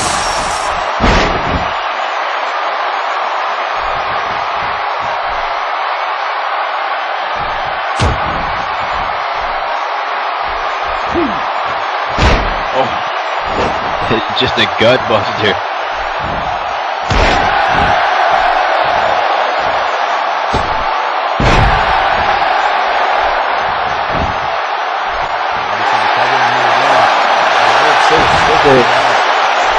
Especially after that beautiful combination of that gut buster into that elbow. And then following it up with that moonsault. Eric Silva back up to his feet and fighting here again. Eric Silva looks like a total mess here. This is like a horror movie. Oh, Bobby blocks that kick. I'm surprised any of these men are able to see it, let alone make counter and reversals to anything. Going back to the leg there again, dropping on the shin. I agree. There's so much blood here between the both of them. Oh, suplex from Bobby Mitchell. Bobby's just methodically here, just continuing these attacks on Eric Silva. Oh, blocking with that back fist again. Wait, Eric caught him. Oh, he drove into the cage. This one Bobby thought he had him there. He drives him down and then back into the mat after hitting the face in that cage. Eric Silva on the top of the green. Oh, Bobby caught him though. Oh! Bobby's going to go up with this now. These two just matching one another here with their offense tonight. This is the one-upsmanship we've seen from them since their debut when they were forced to be tag team partners. Wait, oh my God! Oh, the short one. He hit him with that short brain buster. Did not see that coming. Eric Silva is out on his feet here. Bobby looking for Tiger Driver a second time. He didn't connect with it, but he just breaks on again. Eric Silva connects with another clearance one counter.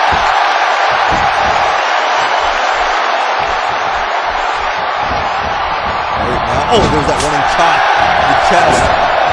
And the hesitation. I'll say you like to follow it up with that drop kick. Here's Eric Silva. He can't even go up to the top again here. But he's taking his time. He's worn down. He's taking him a longer time to get to the top of the cage now. I don't know if I agree with this or not. Bobby's back up to his feet. I think at this point he realizes that I don't think any one of them are going to be beat by pinfall. Their bodies, their minds will not allow it.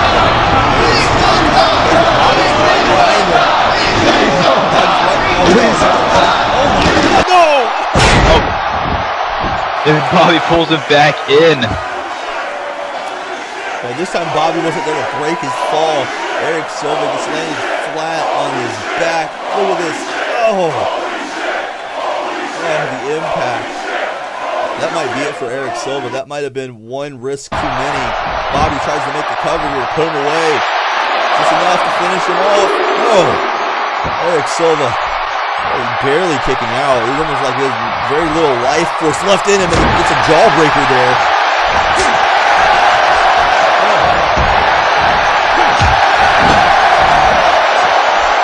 Eric's looking for it. Oh, big clothesline connects. Bobby Mitchell's down. Looking for a shot here. Bobby's slowly moving. Eric Silva's going up to the top. He might be looking for the outlaw stop. Wait, oh my God! Oh. What just happened? The second cross-country kick. What the hell just happened? Bobby Mitchell was down, and as Eric Silva came off the top, he caught him with it. But Bobby Mitchell went down as well. Both men are down. I'll say they're both so exhausted that they just collapsed after that. It's like you said, there's so much blood loss here. Eric Silva isn't moving, but Bobby is crawling. And it looks like the referee has opened the cage door today. Bobby is crawling through the cage door. Oh, and Eric Silva, I don't think he has any idea what has happened. Bobby wins. Bobby Mitchell silences the critics here tonight. You know he is going to be partying after this. Oh, how mad do you think Silva's going to be off the fact that he didn't get pinned and Bobby literally just connected with one shot and just escapes through the door. It took everything Bobby Mitchell had left to connect with that second kick, but it was all that he needed. Today, this is like a self-fulfilling prophecy here. You gotta think, after all the things that Bobby Mitchell has said, he owns up to it on the biggest stage to date. And what a slap in the face of all the people that voted against him on that poll. The people did not want to see him win.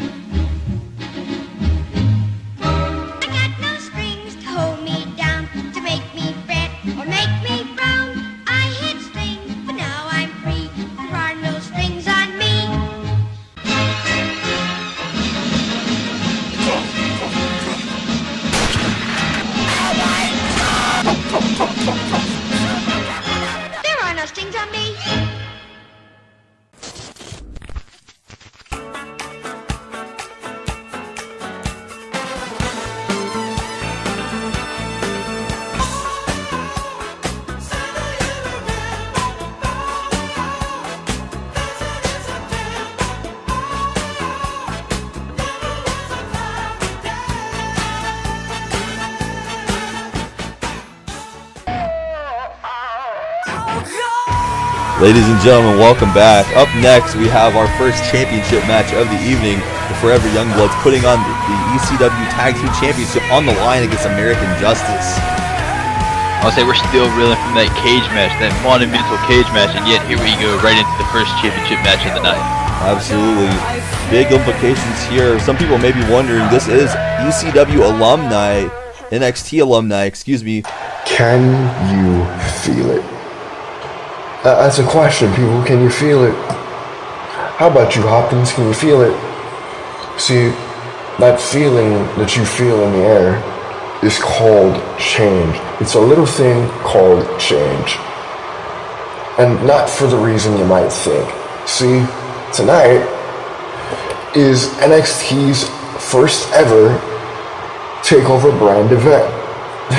Big moment, milestone. NXT finally breaks away from what ECW was meant to be and used to be, because honestly, that's the old times. Or so they would have you believe. See, no. Tonight, it's not about any of that. Tonight's not about Hopkins getting his debut. Nope. Tonight's not about Walter Scott defending the hardcore title. Nope.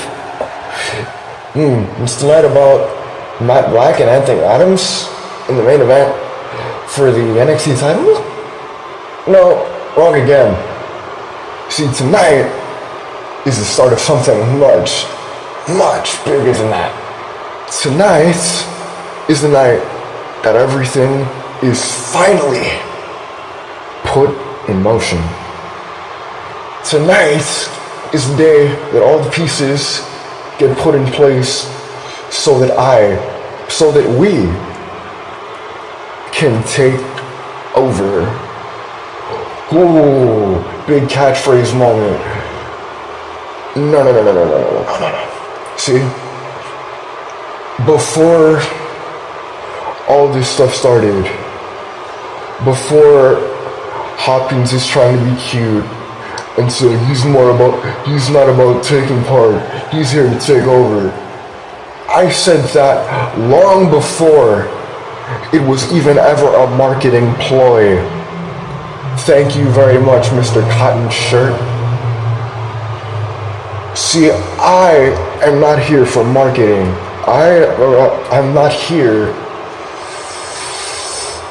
to sell tickets, see? And yes, it might seem like I'm rambling a bit to you, but like I said, indulge me for a second. This is a party. Anyway, I'm not here to sell tickets. I'm not here to shake hands and kiss babies. We are here to take over. We are here to change everything.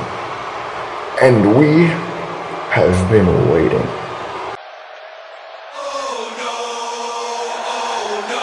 And it's time for the ECW World Tag Team titles. As I was saying, the implications do run through NXT here. Jimmy John has been a longtime member of the NXT and partially the Raw roster, doing a little bit of cross-branding. And on the side of the Forever Yungbloodz, of course, Bishop, one of the newer members of NXT that just moved to Raw, but also Ed Gambit, an NXT alum himself.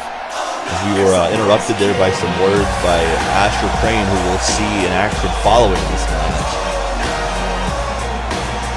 I'll say this match is a combination of the past, present, and the future all rolled into one here for NXT. Absolutely, and received word here recently that the ECW Tag Team division continues to grow. So you got to think that with the Forever Yungbloodz coming in still undefeated as champions here, that a lot of people are going to have their targets set on possibly, dipping into the tag team division. We'll maybe see some new tag teams in the future here crop up to challenge the Youngbloods. Should they retain here? We already know that the Money Gang, we heard from Lewis Rivers earlier, has their eyes set on a title shot at Extreme Rules.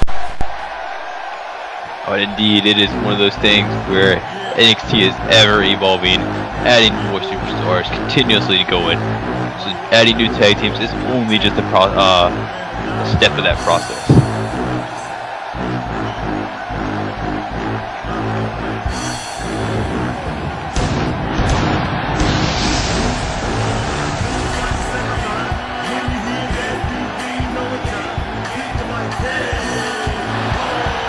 Here come the undefeated tag team champions. They look like they are ready for war here tonight. That steady gaze on their faces as they come down to the ring, ready to defend the titles yet again. The last time we seen them defend the titles was versus the former champions that they defeated, the Adonis Galaxy, back at the Slammy Awards. The rematch from when they won the titles at WrestleMania 2. Ever since these two have teamed up, they have been on a whole another level as a tag team. Oh, completely. I mean, just being undefeated in itself just stands for that. They've easily become one of the most dominant forces right now. You gotta think, knowing that Lewis Rivers is here tonight, maybe Ed Gucci's not too far behind. They have a lot of personal stake in this. We heard on Raw in the recent weeks the personal history between Gambit and Gucci coming to a head. You think that they want the champions to retain. They want to be the ones to end that undefeated streak themselves. The Money Gang do. Oh, yeah, imagine that's all they're out there. Money Gang is all about crashing the parties, if you will.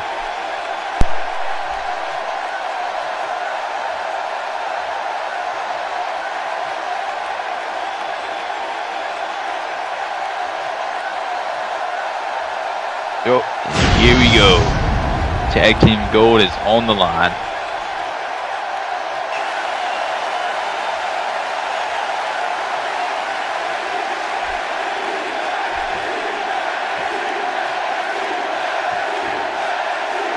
challengers. American Justice ready. They've been on a winning streak here recently themselves. I think possibly they might have the combination here to figure out the equation, the solution to the Yungbloods that nobody else has been able to find out yet. We'll see if the American Justice is the kryptonite to the Yungbloods offense here, as they have, as we said before, just steamrolled through every single challenger that's been put in their path.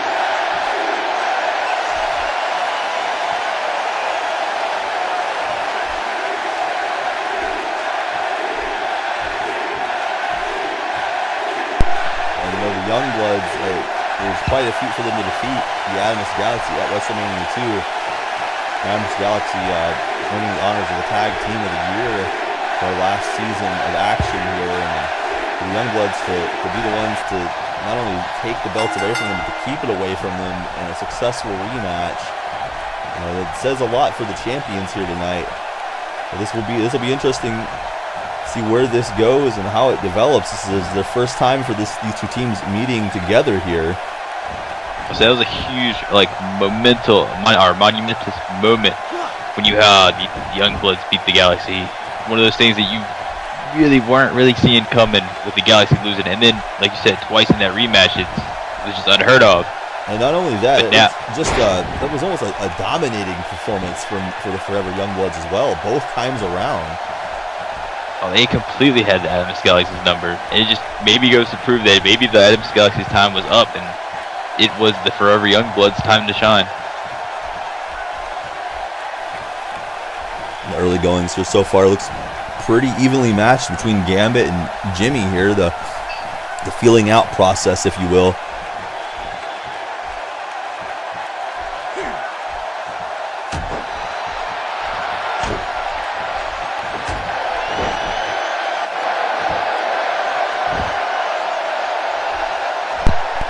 Finding the home there, maybe the wrestling wasn't exactly what he was hoping for, but Gambit matching him here with his striking. A big clothesline to follow that combination up.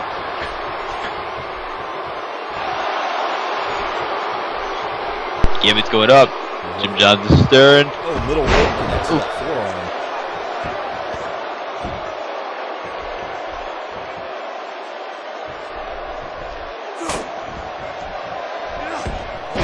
It's just I'll say just a straight thrust kick there. And it seems like we're still kind of in the feeling out process here as Gambit and Jimmy pretty evenly matched so far. Maybe not wanting to over-exceed the pace here. Like you said, it's the first time that these two teams have fought. They trust me, at this point, neither one of them wants to make a mistake and lose that opportunity right now. Gambit here working over the shoulder in the bicep area there. Jimmy using some submission offense. Oh, Jimmy explodes with his big scoop slam and connects the leg drop off of it as well.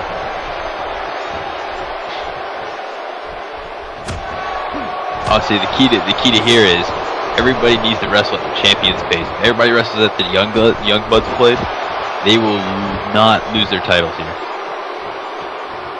And you can see that they're just asserting themselves. Jimmy here hits the ropes and there's a big senton.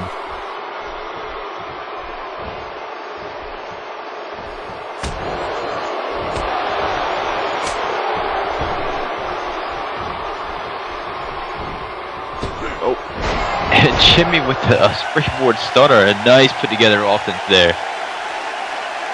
Take a look back at how things started to escalate here. Jimmy throwing the first punch, literally. Gambit matching him with this beautiful combination of strikes that followed up.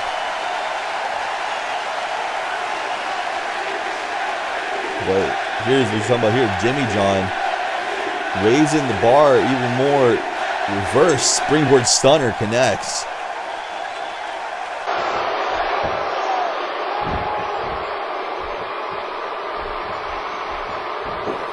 We talked about this too. This might be the the strategy here for the American Justice, the challengers, they might need to try to keep Gambit in the ring as long as possible, keep Bishop on the ring apron. We've seen Bishop be the difference maker for the Forever Yungbloods in the past. Oh, and especially after the match he had with Azrael on that Monday Night Raw, he was a whole different animal in that match, just completely going toe-to-toe with Azrael, standing one-on-one with the heavyweight champion, no problem. I think that raised the prestige of Bishop just as a competitor here at ECW. You know, we talked about again being one of the first men called up from this new class of NXT.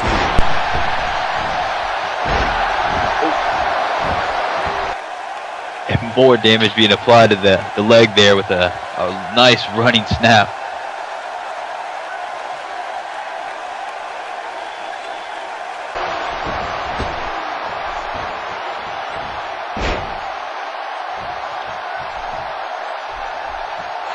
More pressure being applied to that knees, and there's Indian Deathlock.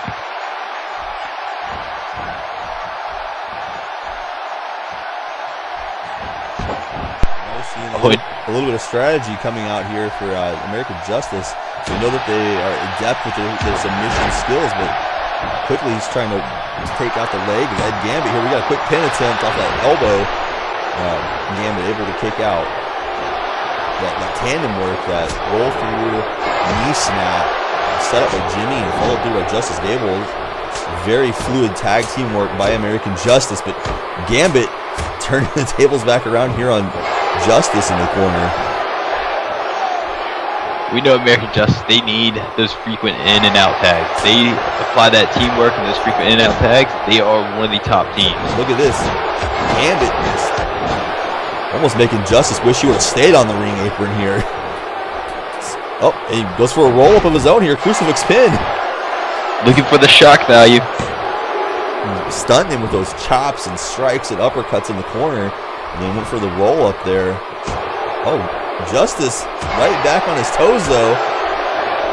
Working the feet and the jab.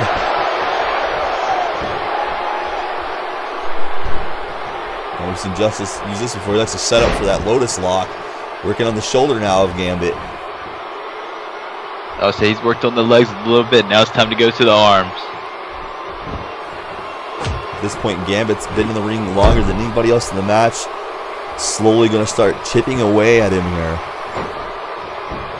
We've seen that numerous times where Gambit is normally the longest one that spends that time in the ring. And as you said before, Bishop is just that difference maker when he gets in. Backing Gable away again here. Irish whip across into the turnbuckle. There's a big splash from Gambit. Gambit just looks very calm right now. This is a very, very calm effect here over it. Oh, nice hammerlock suplex. This is maybe that champion's pace we were talking about today. These two working here, keeping things in control, not getting ahead of themselves, not getting shook by the offense from American Justice. A sit-out powerbomb from Gambit to a cover here.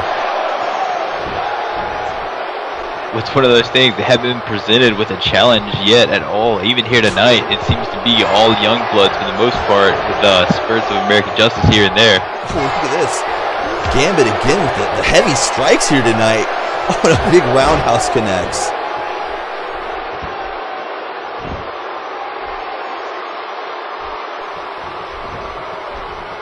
At this point, Gable needs to get his tag out. He needs to get Jimmy John back in, because Gambit, even though he's been in there the longest, he is still rocking the momentum. Justice rolls through for a pin combination of his own here.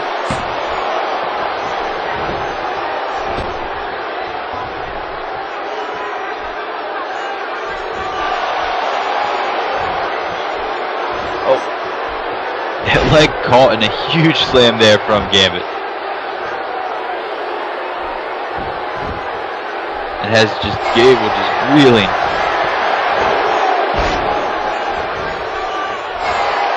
Oh, a submission lock, almost a crossface, if you will.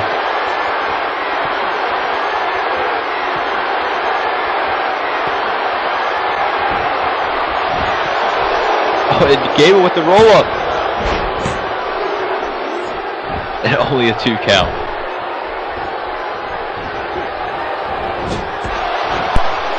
Like Gambit might have thought that he might have had him with that submission hold we've seen recently. There's like Gable rolls through.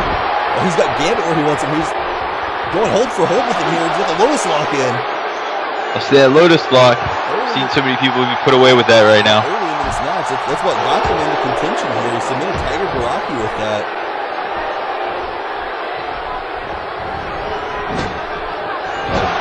Gable's not where he wants to be though. He's in the wrong part of town, in the wrong corner here. But Gambit hooks the leg. Oh, that's official suplex into the turnbuckle. I'll say there's no easy way to fall on that. He completely landed straight on the back of his head with that one. He swung and missed, and there's a Pele kick. And it's Justice right on his ass. See this again. He set it up right here with the exploder into the turnbuckle. And I think he's just punch drunk, swinging for the fences. Nobody home but except for that kick.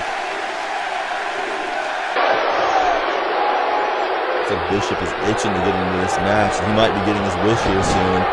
Oh, there's the tag with the big man. He's coming in to clean house, and he's going up to the top rope. Tyrant District here, the biggest man in the ring right now. Oh my God. See this one more time. Huge, almost modified doomsday device there. Honestly, completely just killing the Justice there.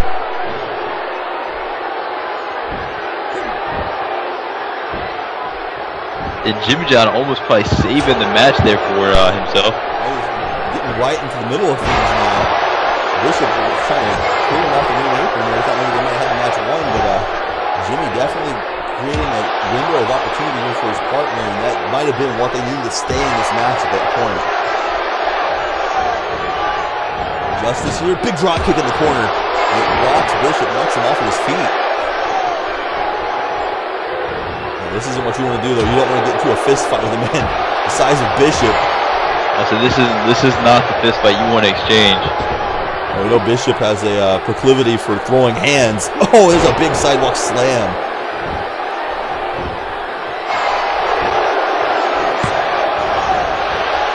Justice able to kick out. Again, he's taking a great deal of offense here from the Youngbloods. Oh, so this is definitely not the match pace that normally we're used to seeing Justice Gable have. That faster pace. This is that methodical beatdown of himself. Got a counter there, arm drag. Trying to fight back. Shoots Bishop across into his own corner. This might be the opportunity that he needs. Bishop in place, and there's the tag to Jimmy. The challenger's hanging in though. Jimmy, connects with the double knees. Take a look at that one more time here. Justice bringing the big man down, and Jimmy dropping the knees across the face and the chest there. I'll say just that nice snap, man, and then just Gable just holding him down for Jimmy Johns to apply that double knee. Jimmy off the top connects to the axe handles. He's getting to his feet. So they might have Bishop where they want him here, slowing him down a little bit. Oh, there's a counter, and there's a German suplex. Just like that, the big man takes right back over. Well, we've talked about it before in these past matches. Bishop is so hard to keep down.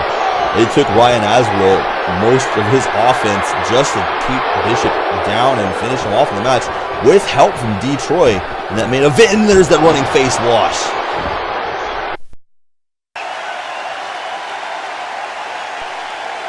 Just literally just running that face across, running that foot across the face. Again, the man the size of Bishop, he has the ability just to kick your head into the third row, and he builds up that kind of momentum. He's going to run for Justice Gable here, cleaning house. Also, that's the tag team experience right there. These two. Jimmy's still down from that face wash, and Justice Gable's been cleared off the ring apron now. Oh, look at this. They might be looking to put this thing away here.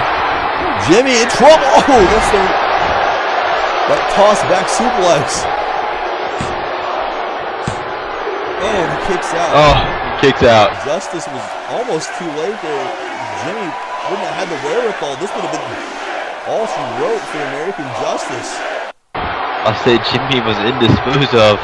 Or not Jimmy, but Gable, sorry, was indisposed of at the time. Jimmy trying to fight back here. But he's got Gambit for another stunner. Trying to figure out what he's going for there. It worked. To the outside, Jimmy slingshot leg drop connects. And that was both legs right there. We've seen his prior bout with Brandon Wolf on NXT. He wasn't able to connect with all of it, but he connected with everything that time. All of his body weight balanced there, but Gambit right back to his feet with the clothesline. The Forever Yungbloodz just continue to look better and better with each match we see this team in, this unit. Oh, wait a second. Gambit trying to dump him over the ropes. We've seen this from Ed Gambit plenty of times. Oh, that big spear through the ropes. Jimmy was trying to figure out where he was at. He got turned inside out, thrown over the ropes, and that spear knocking him in the next week. I'll say it's one of the moments where Jimmy has the basically just getting turned around, trying to get himself right side up, and instantly Gambit comes with that huge spear through the ropes. Gambit has had finishing potential with his spear in the past. It's been one of his go-to maneuvers. Oh, Jimmy able to kick out. Not sure how he had time to recover from that, but he did. Jimmy, though, fighting back. Oh, he's got Gambit up for the red, white F. Gambit lands on his feet.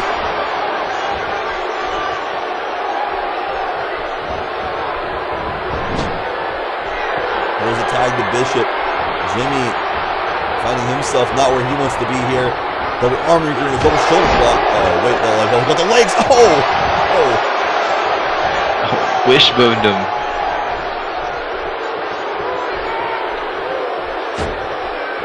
Takes too much of that. He might have to sit the rest of this match out. So that's an easy way to separate a man's groin right there.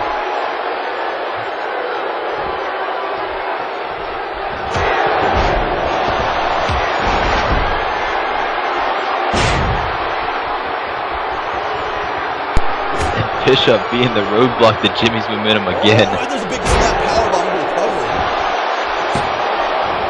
The power of Bishop here. Gambit trying to take Justice off the ring apron there. Now, hold on a second. Some teamwork here from the Youngbloods again. Justice was again indisposed. Gambit looking for a powerbomb here. Jimmy, though, finds a reversal.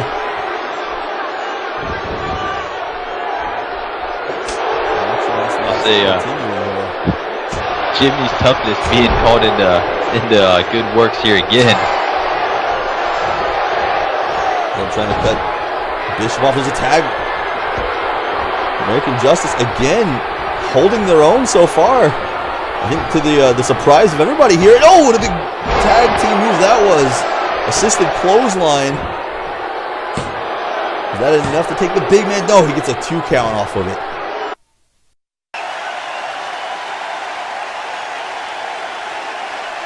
I'll say American Justice had an answer for every one of Forever Yungblood's offensive moves. They're pressing the offense here, they are.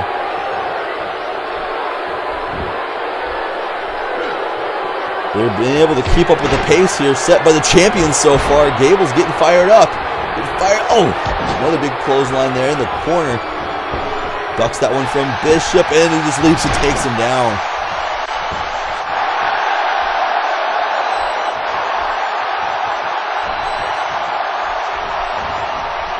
It's going to be curious to see if Gable can apply that Lotus Lock onto Bishop with his size.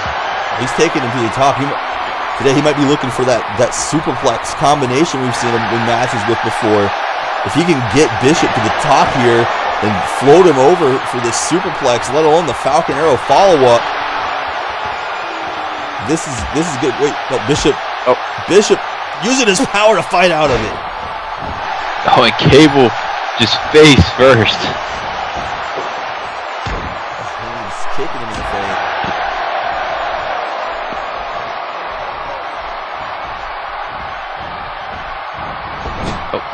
Swings him right back into their corner.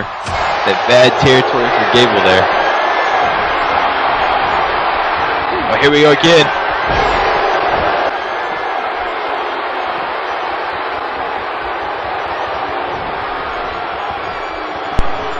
It looked like the referee was trying to sort through the chaos happening on the other side of the ring over there. Bishop and Jimmy, but that might have been enough to put away Gable, and American Justice dodging another bullet here. Wait a second. Oh, backbreaker again. Is Gable going to tap again? Gable finally to escape, actually into another pinning attempt here.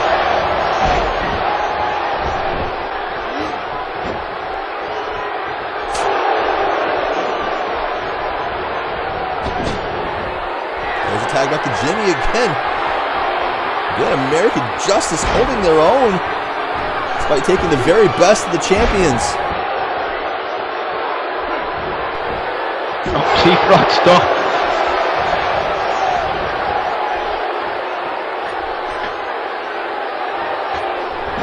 Oh, it misses with the splash.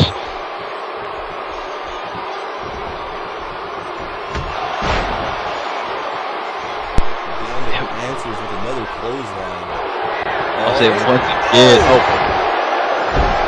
once again, Forever Yungbloodz with the answer to all of Justice's offense. There's a tag back to Bishop again, looking for it one more time. Third time's the charm. I'll say after 3 times, that has to be it. Gable is nowhere to be found, and that's it. The Youngbloods retain here. And still coming out looking as dominant as ever.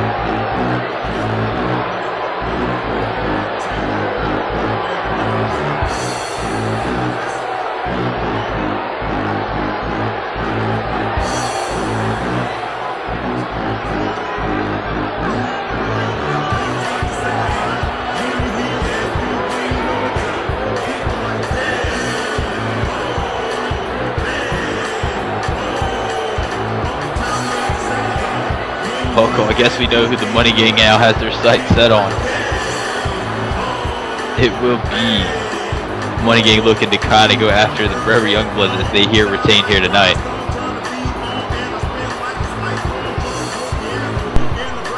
Yeah, it looks like the match that everybody might have been anticipating, according to our fan polls, has come to fruition here at I gotta think the way that Bishop was talking as well as the Money Gang's been talking, that we're gonna see a huge match between those now.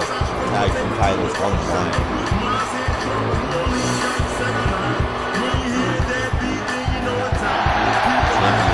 Another title defense here. Continuing their undefeated streak. You have to wonder how long is it gonna take for us to find contenders who can take those belts off the Forever Yungbloodz. I think you got a pretty good bet in the Money Gang as that contender. Well, they stopped the undefeated streak of the Raging Scorpions by hook and by crook. You got to think the Forever Yungbloodz are going to have eyes in the back of their head come Extreme Rules.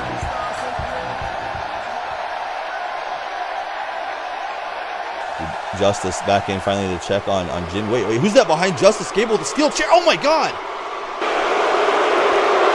Oh, who are these people? What the hell is this?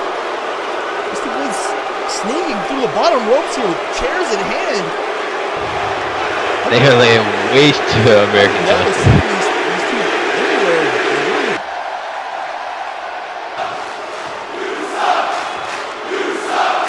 Oh, look at this tossing Jimmy out on the floor. But you talk about Takeover, they just came out and just took over the end of this match. We're talking about the tag team division getting deeper here in ECW, but I wasn't thinking like this. Jimmy still trying to stagger around here to his feet, dude. After all the damage he took in this match, and now this assault from these two unknown men. I finally got to look at the trunks there that says the Hit Squad, but didn't heard anything about a team by that name coming to ECW recently. Jimmy John just got laid out, thrown in the steel ring steps here. And neither am I. The other one is, Gable can't defend himself. I'll say, we talk about a hit squad. Somebody must have took out a hit against American Justice, and they are like doing in on them. This looks personal. I wouldn't know anybody who would be coming in with their sights set on American Justice like that, trying to send a message. We thought maybe they were going after the champions if they were going to attack anybody here, but some men just literally taking apart American Justice here. Well, I guess they're looking at it like this, and that's the best that NXT has to offer is American Justice. We'll show you. Maybe so. Oh, he's attacking the leg of Justice now.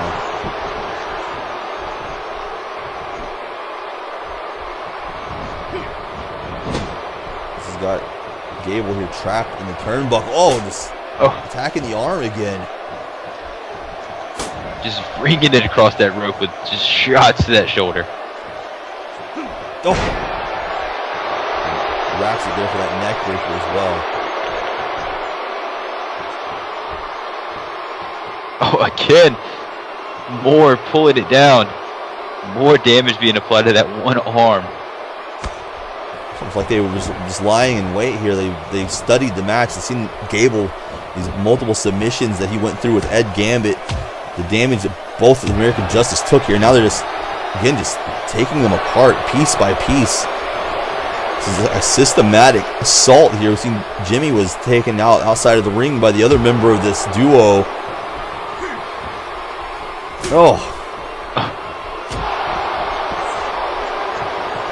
And he's tossing him across into the corner over there. It looks like the other member of this team has joined him in the ring.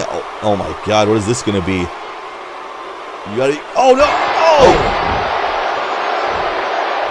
A roundhouse into a brainbuster in one simultaneous combination. He's signaling there the end for Justice Gable, and that's gotta be lights out.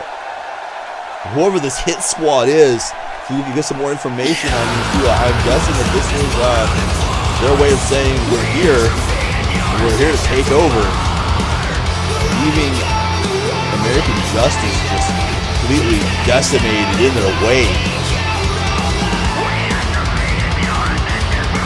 I'll say, I guess we have a new tag team here at ECW. We just lost a couple teams here. We lost the team of Buzz Mansout and Pat Bassett recently, but with a team like this showing up on the scene, I think the whole division's on notice. But today, are you ready for this coming up next? We've heard from Asher Crayne. We've yet to hear from Ben Hopkins, but we know he is here. But Ben Hopkins, his debut is up next, and this has to be the most anticipated debut in NXT history. I'll say this is the brand that everyone is talking about. The Ben Hopkins brand is truly alive here in ECW. We're just moments away from it. The crowd, you can hear them behind us still roaring. I think this has to be one of the most anticipated matches here tonight. Everybody's wondering what the Ben Hopkins brand is going to do for NXT. Will it be Ben XT after tonight?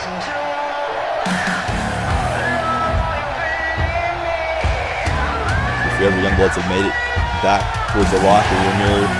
Oh, look who it is.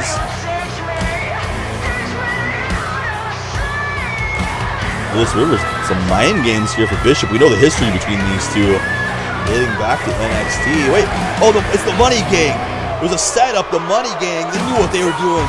They've isolated Bishop here in the backstage area. So you should have known that was coming.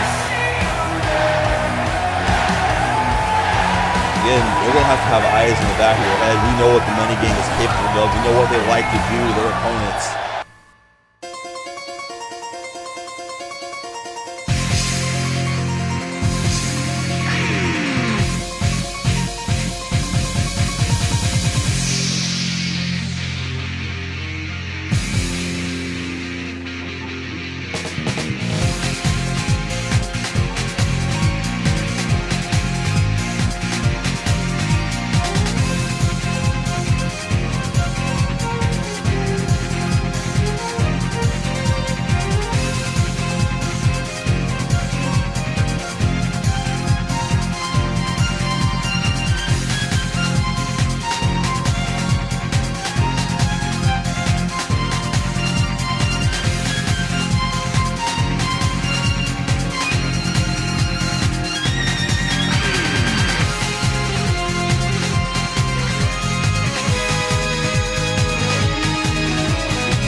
Folks, welcome back, and it's a big fight feel.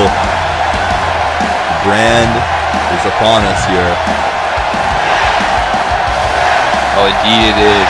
It is the most hyped debut in almost, I would say, all of ECW history. And there he is in all of his glory. Ben Hopkins is live here in the ECW Network. The brand has made it here to Kansas City. Kansas City has come to life. I don't know if you can hear this. It's pretty deafening here, but I'm hearing chants of Ben as he's making his way down to the ring. Okay, we're going to have a new chant that's going to be happening in NXT now. As Ben is taking over.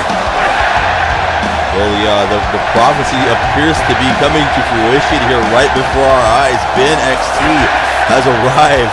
He's here to take over. First ever appearance, and everybody is on their feet with this man making his debut in NXT.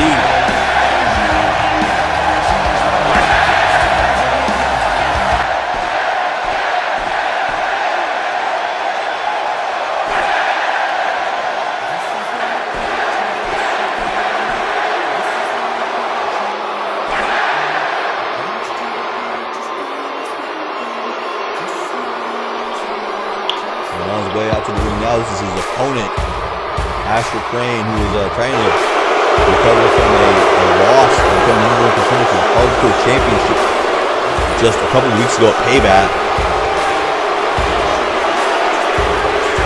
We haven't seen Asher in ring competition much recently, but he has been speaking his mind about Ben Hopkins the entire time leading up to this match. And, might be mistaken here. Looks like Crayne looks a little bit different here tonight. Something seems different about him. I'll say he's changed up his attire and seemed to dye his hair red. Well, Kansas City letting Crayne know what they think of him here. Obviously, everybody is in one corner here tonight for this match. I'll say it's one of those things that Crayne really hasn't made too many friends in too many cities we've gone to. It's been pretty unanimous the way the ECW universe feels about the Idol Killer. You know, he has won on the big stage before. He did defeat Marcus Grant back at the Slammy Awards. So then that was one-on-one. Marcus Grant obviously returned the favor to him at Payback over the Edge. But this is different. This is one-on-one with one of the men who main evented and almost walked out of Paul All-Stars 9. Paul All-Stars Champion. I was saying we know that honor goes to Brandon Wolf, who was also a member of the NXT roster. But you're right, a man that literally rose from the ranks of almost nothing to main event Paul All-Star Night and almost win the big title is completely impressive and is taking over here tonight. You gotta think that it might be a small victory, but a victory nonetheless for Ben here, knowing that he's on the card and prominently featured on the card here, and Brandon is nowhere to be found. Oh, in his mindset, that's already saying that he's better than him. But I mean, let's talk about the flip side. If the Idol Killer comes up big here tonight and kills one of the biggest idols in this community here in Ben Hopkins, look at this. Maybe there would be some stakes in the name of him. Oh, and Ben Hopkins. Showing Crayne what he thinks of Crayne's mind games he's been trying to play with these messages. I guess you can call this the Ben XT universe here at TakeOver. Hopkins, this crowd almost to riot levels here, turned against Crayne as these two lock up. Asher backing him into the ropes here, trying to get into the head of Ben Hopkins quickly. Oh! I'll say, when's the last time you seen a guy duck a handshake and still be cheered out, unanimously cheered? Ben here grabbing hold of the side headlock, and Crayne finds an escape. Asher is very proficient with his craft here in the ring. I mean, you can't take much away from him. Up until Payback, he had not been pinned nor submitted in singles competition. Still hasn't been pinned or submitted in singles competition. But, Asher's one of those people. He hits hard and he likes to come at you in a brawler style fashion. Asher looking for a suplex. Oh, he gets countered into a Northern Light suplex here from the Ben Hopkins. Wake-up call here from Ben early in this match.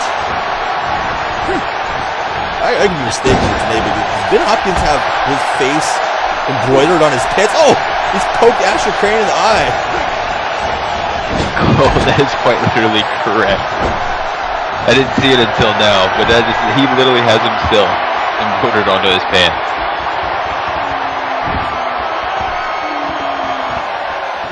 Oh, nice diving back elbow, taking Asher Crayne off his feet. Goes up to the cover here again. Ben Hopkins has taken control of this match.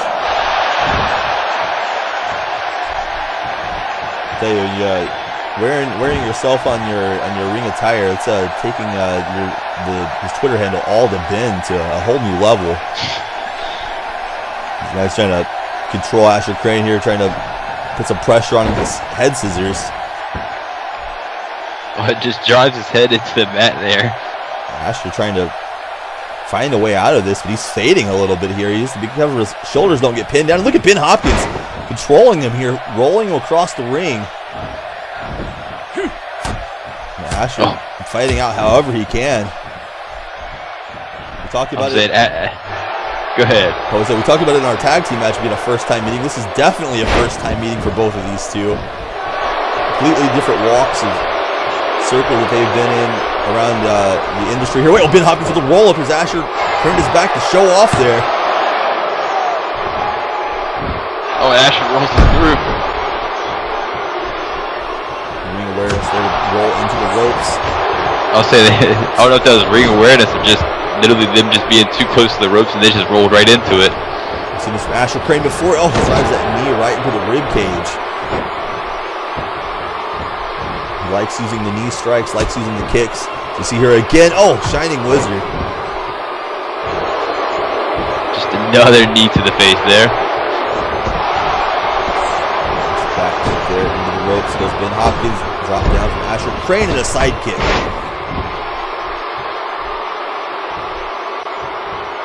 Pretty sustainable offense here from Asher Crayne.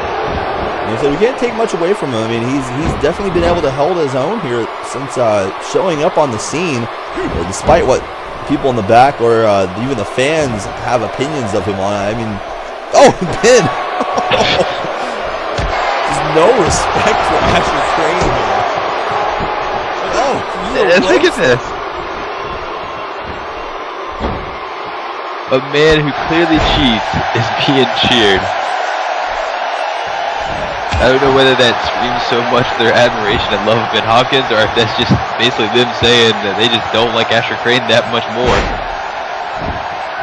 It's just the disrespect for Asher Crayne here. Ben Hopkins said, hey, look, if you want to play mind games, I'll just rub your face in all the psychological warfare you want. Oh, just keying off on Asher now, backing him all the way across the ring. Ben Hopkins said, I can go toe-to-toe with you as well. So Ben looking for something big here. Tosses him to the outside, looking for, oh my, oh no, oh! Asher saw it coming at the last moment. I'll say he sidesteps him and Ben just ate it. Just straight down that ass. Look at the way he lands on his leg. It's tucked underneath. That could have really did some damage to the knee of Ben Hopkins there. You don't want to suffer a knee injury in your debut here in NXT, especially on a stage like Takeover. I think Asher Crayne's going to zero in on that.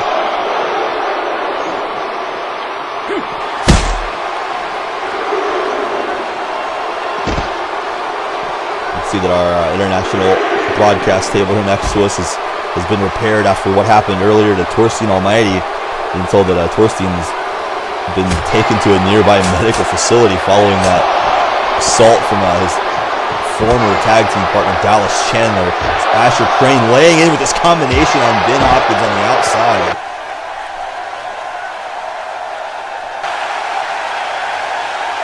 Again, this strikes, this furious strikes here from Asher Crayne, right up his alley with this combination offense. Also, I still can't believe that we got Dallas Chandler back in NXT, almost from the dead, as he laid out Torjstein Almighty earlier, and then now we have Ben Hopkins in NXT. Yeah, we're still trying to find word about who these two men were that attacked American Justice after the tag team title match. I mean, so much is happening here at Takeover, guys. We have to keep up with social media with the hashtags you can see there at the top of the screen.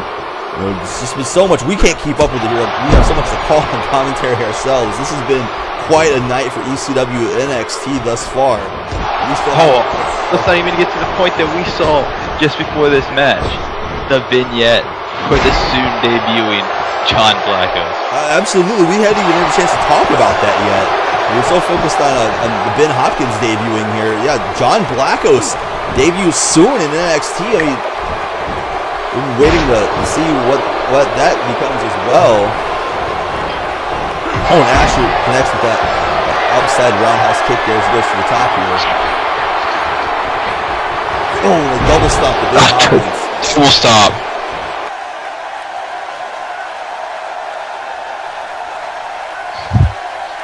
Again, these two are pretty evenly contested here. Seems like every time that Ben Hopkins seems to be trying to get in the driver's seat, Asher finds an answer for him.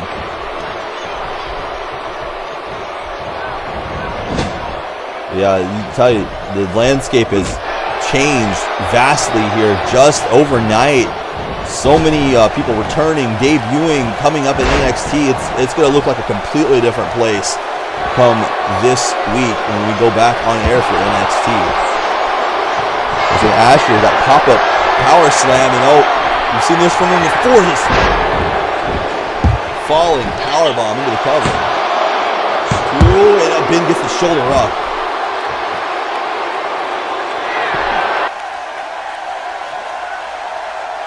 So the only time that power slam set it up, Ben Hopkins is in a little bit of danger here. Asher Crayne is looking to finish him off with this power bomb.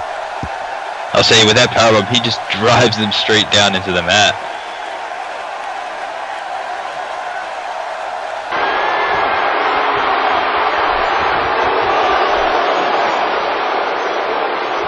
Asher measuring here. Might be looking to finish him off. He's got him hooked for the deviator. Ben Hopkins, armor escapes. I'll say he had that one well scouted. The ropes. Ben, nice arm drag.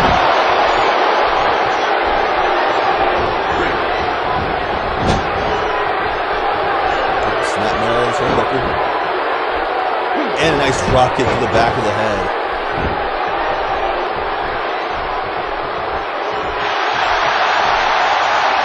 He's bowing to the NXT universe. And he's getting fired up. He's looking for that super kick. Might be time for some sweet Ben music here in the middle of the ring. Oh, Asher ducks underneath of it. Roll up. Ben kicking out. The Asher looking to steal one here on the spotlight. Looking for a German. Oh, Ben with a counter.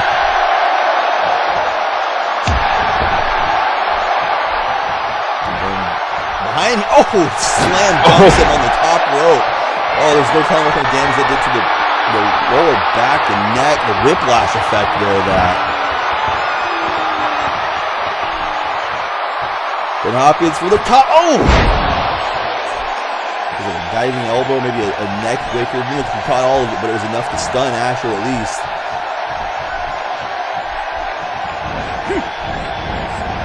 Big clothesline again in the corner. I have to say that the confidence level of Ben Hopkins is remarkable here. He looks so comfortable, even with everything that Asher Crayne has thrown at him so far. What is this? The strip of Ben Hopkins. He's got a submission hold locked in. Asher Crayne might not have anywhere to go here. He might have to submit. He is wrenching on the knee, and Asher is just suspended. And Asher Crayne lifting himself up, and he's fighting out of it. Just rapid head punches. These two continuing to have a just absolutely incredible match here. This is what we had anticipated, but I don't even think we've seen this coming.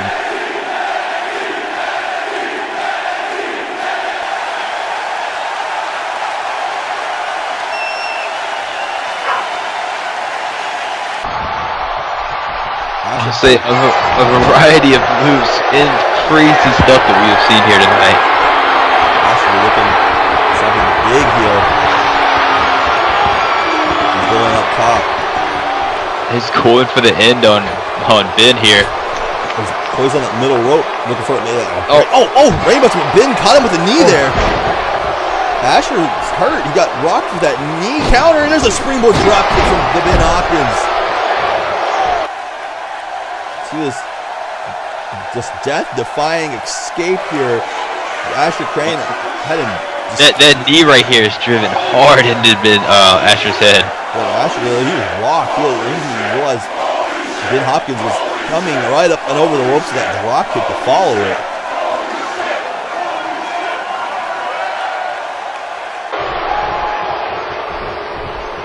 Then in the zone here.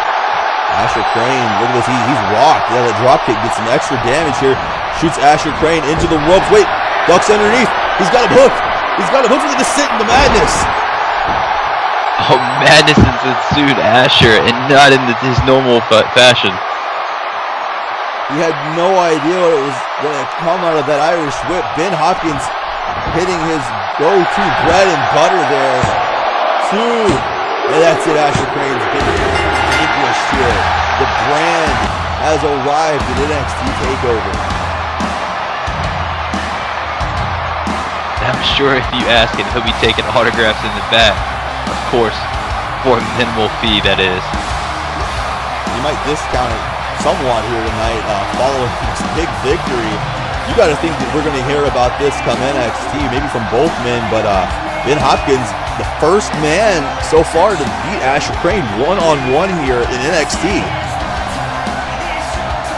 That's not a bad statistic or accomplishment to have under your belt going into your debut a year. Well, you got to think as well for Asher Crayne now going 1 and 2 on his win-loss column here in pay-per-view performances. Maybe he needs to hit the reset button coming off a takeover. This is not the takeover that he was foreseeing for what he was saying earlier tonight. His plans have fallen flat on their face, but Ben Hopkins is here. Ben Hopkins is here to take over, as he said, and Kansas City is continuing to rock with this icon.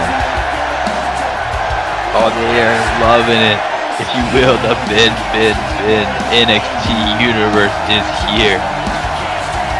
It makes you wonder what's next for the Ben Hopkins brand in ECW. The takeover is in full effect. Oh, at this point, the way the crowd's going to shoot him to the top almost at this point. Oh, that's Mason Chronic.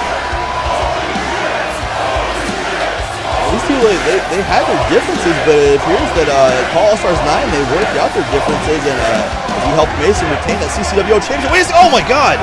Oh. Chronic just laid Ben out. Ben has no idea. He just got clobbered from behind by the cyber bully. Mason Chronic making his intentions well known here at TakeOver as well. And we've all been wondering when Mason Chronic was going to officially debut here at ECW. Oh, we know now. Oh my God! Oh, no! Deadlift fisherman suplex here. Ben Hopkins' debut celebration just being ruined here by the cyber bully.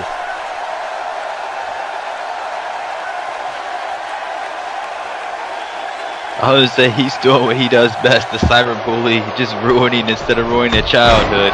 He's ruining Ben's debut.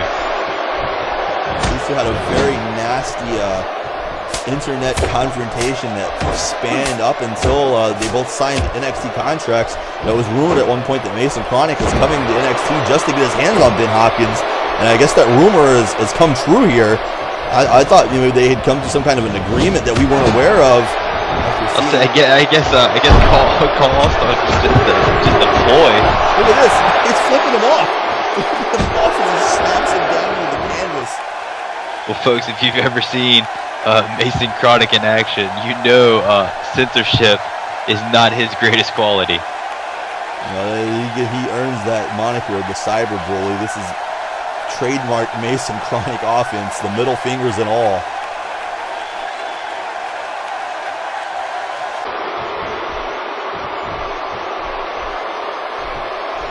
You almost have to feel bad for Ben Hopkins here, coming in with all of this hype and prestige, just be completely mauled like this by Mason Chronic out of nowhere.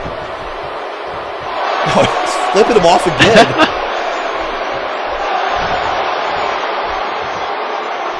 And the crowd, they don't know what to think here at this moment. I'm not sure what to think either. I can say this much though today. NXT just got that much more interesting here. Oh, there's a qualifier! Oh no! And Ben is laid out. Look at this, just hoisted up, only to fall straight back down. Not just falling straight back down, being driven by a man with the power of Mason Chronic. Waiting for him here. Oh, Chronic! Oh no! Not giving that cross face. Just making Ben suffer here at NXT Takeover. That pectoral muscle and that shoulder is being torn apart. Oh, just trying to choke him out here. Mason Chronic has arrived. What are we going to see? What's still yet to come here? We have 2 championship main events ahead of us, and we've seen everything here tonight, Janelle. We've seen returns, we've seen debuts, we've seen everything here, literally. This is one of those moments where we've already been blown away, and we hadn't even gotten to the marquee matches yet. I'm speechless. I'm literally speechless. I have never seen so many events unfold in a singular ECW or NXT event for as long as I have been with this company. Mason Chronic destroying Ben Hopkins following his ECW-NXT debut, the most anticipated debut in history. I would say if you're at NXT or on that roster, don't sleep now.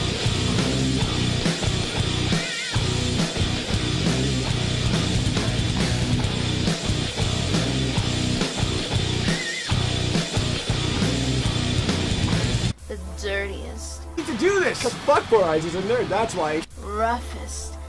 Wow, Rocket Patel's rest in pieces! Hard hitting. Oh! Extreme show on YouTube. What are you waiting for? It's time to get extreme. Every Monday at 6 p.m. Eastern on YouTube. Folks, welcome back. We've just seen the shocking arrival of Mason Chronic.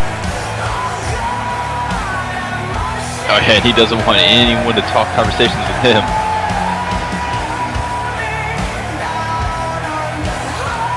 The event staff back here, bumping into Mason. The Cyber Bully is tearing through everybody here tonight at Takeover. Wait a second, he's on a rampage. I'll say at this point, security be damned for Mason Chronic. Ben Hopkins having his night ruined here by Mason Chronic. It's like RPJ is on task here, trying to calm down the superstar himself. Well, you had to know Ben's mad. I mean, look at it. His big night has just been ruined by Mason. Well, we know what happens when Ben Hopkins' plans go awry. We've seen it elsewhere, and you got to think that he's going to have one thing on his mind here tonight. But we'll have to talk about that more later, because we have a huge championship match coming up. See the contender there, the #1 contender, Marcus Grant, prepared and ready to take on Walter Scott for the Hardcore Championship. Of course, that is under Falls Count Anywhere rules. Aether Adonis, former NXT superstars here.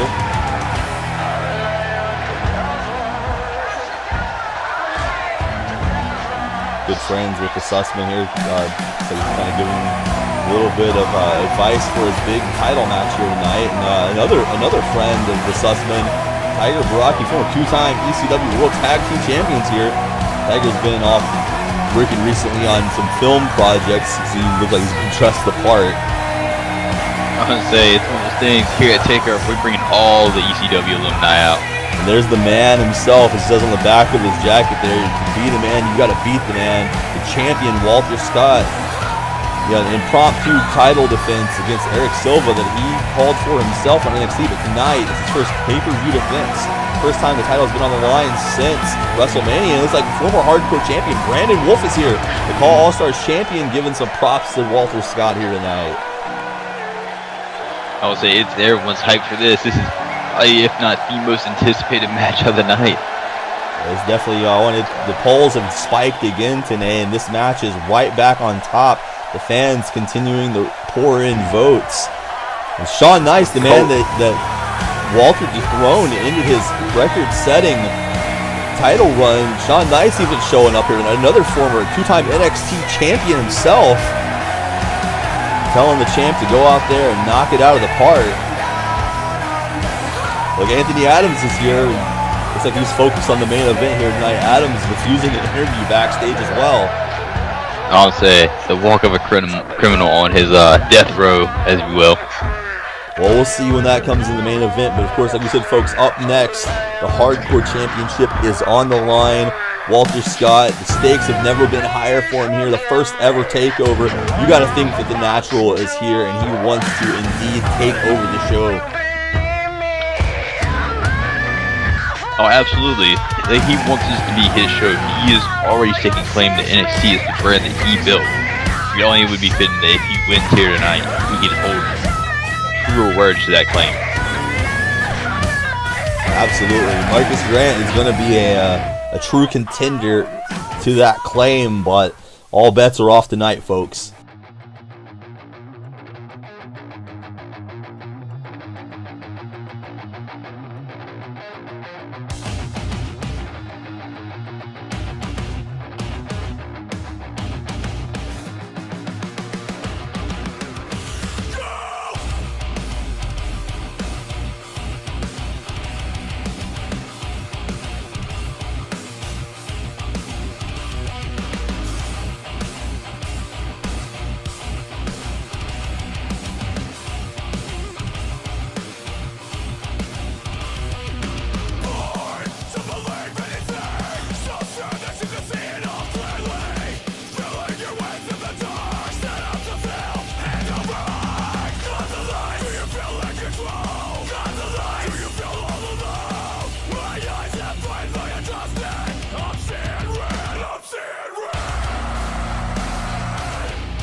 I've made it well known that if you're looking for a battle, I'll give you a war.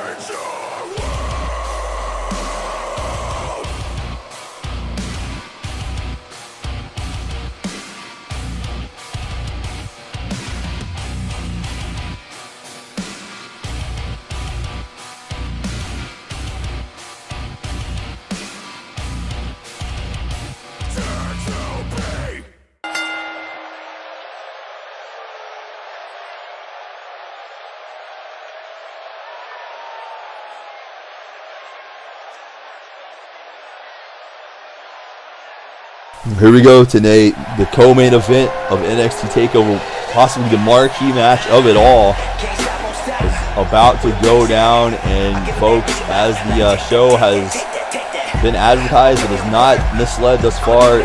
The violence is about to go down. The Hardcore Championship is at stake here, and everything is legal. Anything goes when that title is on the line. Indeed, it is probably one of the most anticipated matches we have had here, and it is one of the most biggest, if you will, competition that Walter Scott will face in Marcus Sussman. Yeah, that's true. You know, a lot of people were talking about Marcus Grant following his most recent victory over Mike Mitchell on recent programming here. Tore through the competition. A lot of people said, you know, I've seen a lot of active posts on social media. Like people said, Marcus Grant may be the challenge that Walter Scott has been looking for. We've been clamoring for competition, and from what we've seen from Marcus Grant in the past month, almost 2 months, he's going to get it here tonight. Yeah, I gotta think that the Sussman here is his second. No, actually, I take it back. His third time. Gotta get my facts straight here on the big stage. We see Marcus at the Slammy Awards coming short to Asher Crayne, and then bypass Mike Mitchell and Asher Crayne at Payback. But tonight, this is a whole another beast that he's up against here tonight. This is the first time he and Walter Scott will be going toe to toe, and I have to say that Marcus is going to have to be very careful here. Walter has found a precision, guaranteed knockout with that great Scott elbow. You got to think that despite the stipulation, despite the surroundings here, that Walter Scott's just looking to connect with that one punch. It has been proven as a lethal weapon in the past. No one is kicked out from it. It is, if not, the most dangerous weapon in ECW right now. We've seen some devastating blows. You can talk about the meat cleaver elbow or the meat hook lariat of Mazaska Hojo. You can talk about the bicycle kick of Benjamin T. Bishop. You can talk about the insanity of AJ Hawks, but we have not seen anything with the 100% efficiency of this great Scott elbow. It's something to be reckoned with. It's a force to be feared if you're on the NXT roster and you're looking to challenge that man for his belt. And you can see just recent the men that's fallen to it, including who we saw earlier tonight, Eric Silva.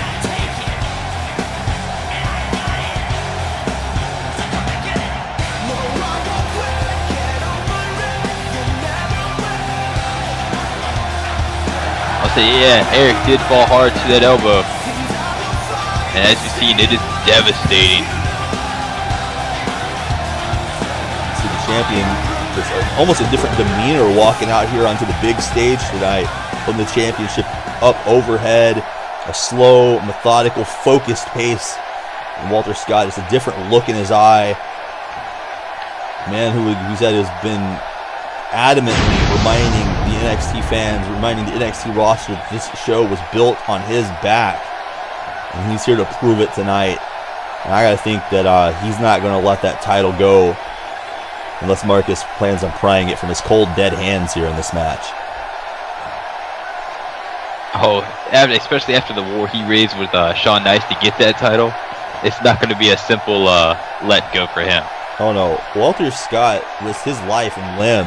He put his own career in peril going against the most dangerous Shawn Nice that we had seen to date. Shawn Nice took months off of Walter Scott, weeks off of his career, snapping Walter Scott's arm at the Royal Rumble last year. And as a result, I think that was what refocused Walter. Walter was very confident, was very cocky at times. But this is just a completely refocused and much more dangerous Walter Scott that we've seen since he debuted here last year.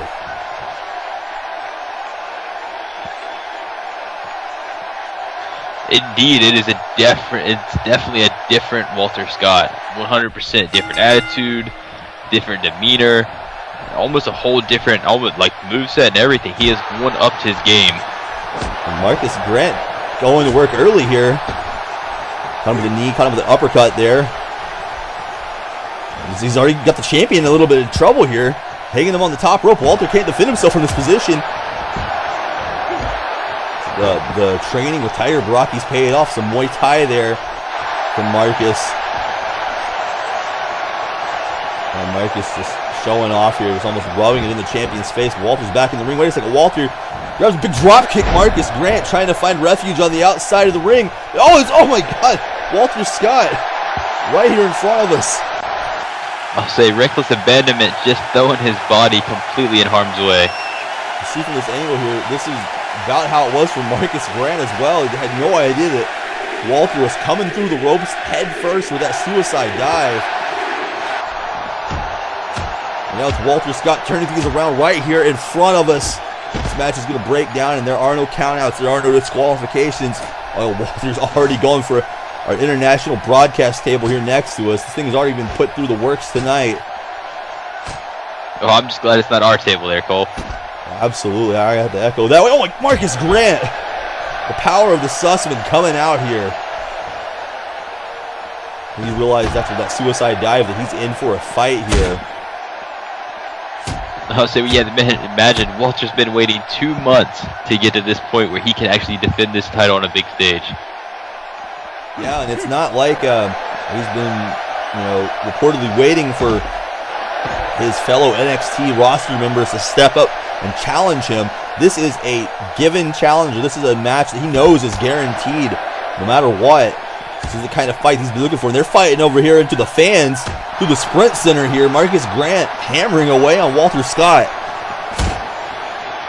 We're fighting through the crowd, and it's hardcore rules. This is all legal, and pinfalls can happen out here. That's very true. This match could wind up anywhere, inside, outside of this building. It's continuing to break down here. These two just challenging each other out here. We've got a spotlight on them, trying to keep an eye on them. The referee's hanging back. Now let's go. Marcus Grant looks like he's got a steel chair in his hand. Oh! And Marcus with the first weapon interaction of the night. Who would have thought we'd have seen this? Marcus Grant rising to the occasion here. Well, I believe that was our one in question at Payback, was if Marcus wins, could he hold up in this hardcore stipulation? Bouncing Walter face first off that equipment box. Looked like he was kind of punch drunk there for a second. Yeah, I think that was definitely the question, and we're seeing it here. We've seen a little bit of what Marcus was able to do at Payback in that triple threat match.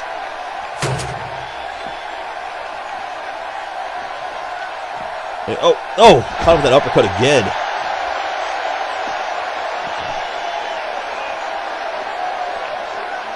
Walter finally getting his footing underneath him here, fighting back.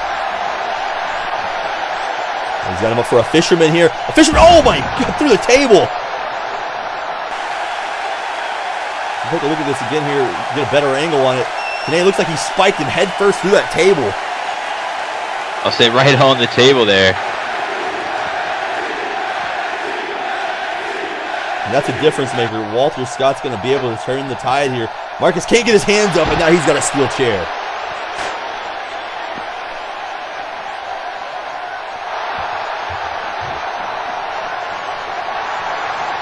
Walter is in the zone now. Oh, another steel chair.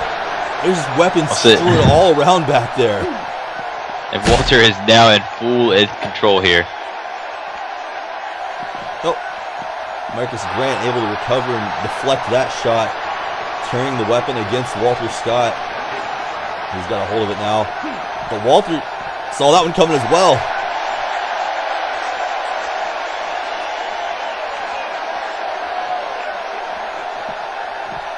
Oh. I mean, they could fight up the staircase here. They could literally go anywhere in this building that they please. Hell, we could even see them fighting in the street at this point. With a title like this and with a stage like this, you got to think that there's just about anything these men wouldn't do to just elevate themselves with this opportunity. Well, Cole, it looks like they're coming right back our way. Yeah, they're starting to fight back up down the aisle there that they came down.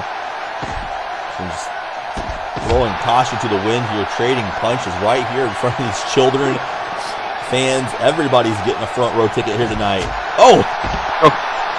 Marcus decked, goes open over the barricade. And Walter hops right after him. Walter's not done.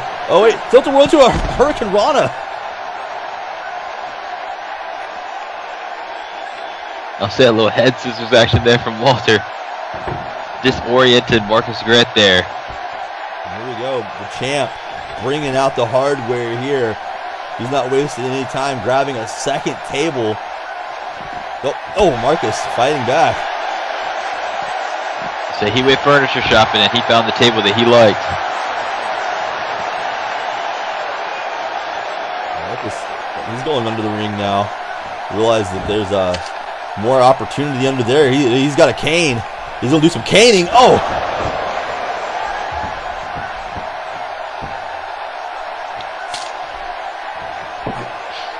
Walter rocked from that shot, taking his time getting up here, and Marcus has repositioned the table.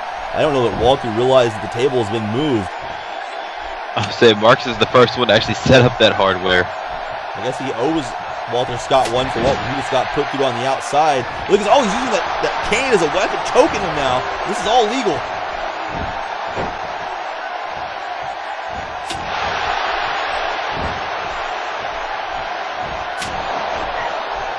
So this is perhaps the most vicious Marcus Grant side that we have ever seen from him. He's been saying it ever since the Slammy Awards. He said, face it, I'm up next. See, he's got it all over his attire here. Wait a second. Oh, Walter with a counter. That overhead press, we've seen Marcus Grant use that before to finish opponents off. But not tonight. The natural, the student of the game, has it well scouted and he turns it into a DDT.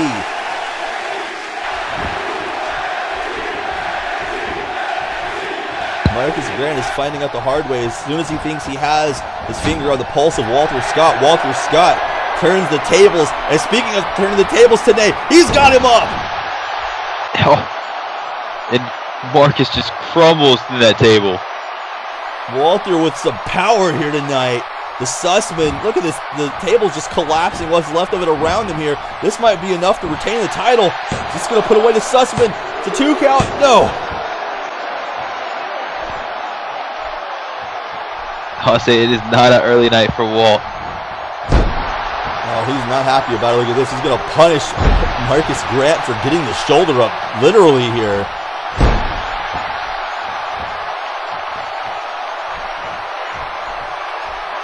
Oh, he measures him with a knife-edge chop, taking him off of his feet. I'll say just continuously pouring on the aggression here.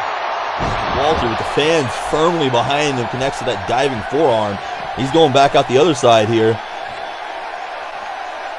Looking for something else. Marcus Grant is still out. Wait, the champion's got a third table. I think Walter's feeling nostalgic for WrestleMania when he won the belt in that TLC match. I would say he's found his favorite weapon of the night so far. And Marcus caught him with that heel kick. Oh no, throws him over the ring apron here. Oh, kind of with that short jab coming right on the bridge of the nose. Oh, look at the power of Marcus Grant. Just gut wrenched him up and overhead to the champion. Oh my God. Oh, and the table didn't break. It just folded on that side. It just buckled, but look at the way Walter Scott landed on the back of his head and neck here. Oh my God. That is an injury waiting to happen. Marcus Grant's got to capitalize here. He's got the champion in a perilous position here. I was saying that's where Marcus Grant wants to do all his damages, to that back and neck, that spine, if you will. Goes for the cover here. 2 count. And oh no, it's Walter getting a shoulder up. Almost out of desperation. He's still very groggy. Oh, another uppercut. Marcus is finding a home for these European uppercuts here tonight. Oh! Roundhouse kick there. That was just egging the champion on. Another kick. Marcus Grant again using his core strength, his power. Is going to be his advantage here tonight over the champion. Can overpower the smaller Walter Scott. Oh no, he might be looking for another gut wrench. Maybe a gut wrench powerbomb here. Wait, oh!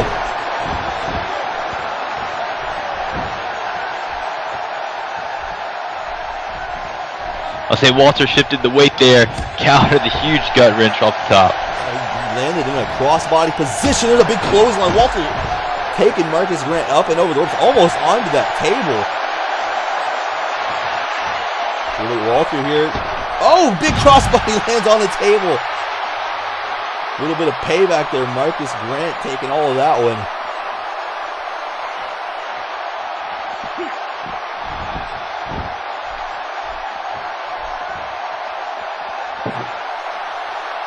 Walter bringing the table back into the ring.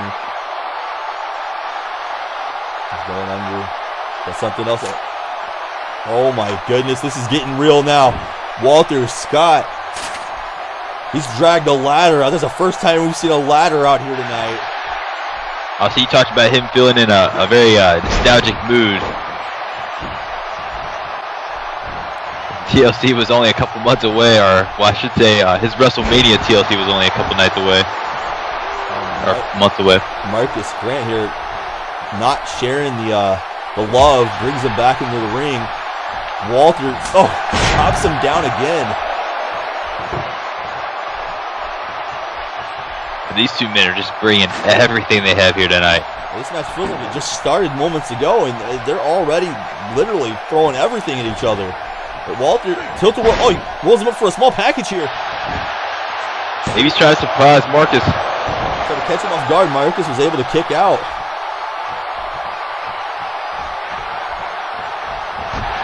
Trying to hit him from every possible different angle and advantage he's come up with here.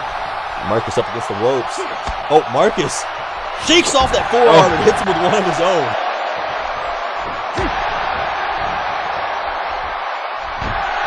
Marcus, yes. That was a powerhouse forearm, if you will. Walter answering and saying, hey, you know, try to shake one off. I'll hit you with about 5 more. Another table. They've dragged out almost every table I can think is underneath the ring here tonight. There's a surplus of them under there. And, oh my gosh, Marcus has got him up. Fireman's carry here. Oh. Walter escapes. That could have been devastating. That could have I'll say that table was lined up perfect for that.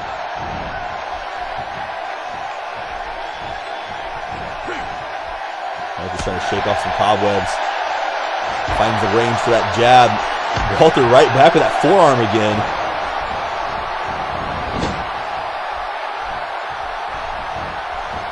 Walter, front kick to the face. It's just a simple thrust kick right to the face. And he rolls him up again off of it, dazed him with that shot.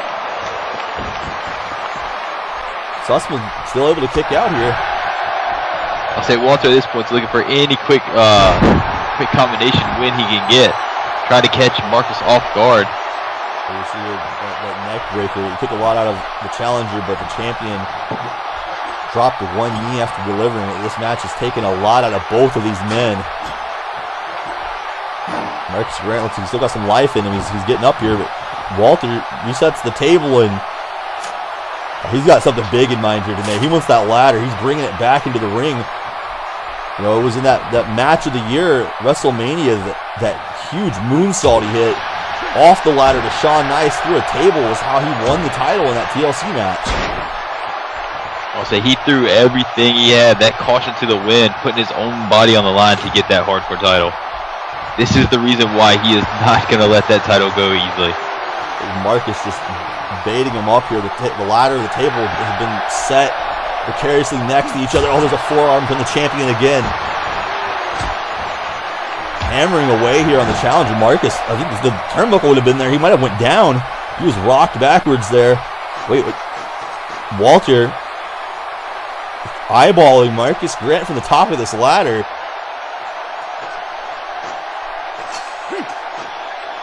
Oh, he's going up now. Oh, he's thinking about it here. Thinking about whether he should take this risk or not. That's a very... Wait, Marcus is back up to his feet. Oh, Marcus is meeting him up there. He's going up for it. These two are fighting. Oh, Marcus with an elbow. Oh, you have to imagine the balance that they're trying to hold up there on top of that ladder. Oh, another one.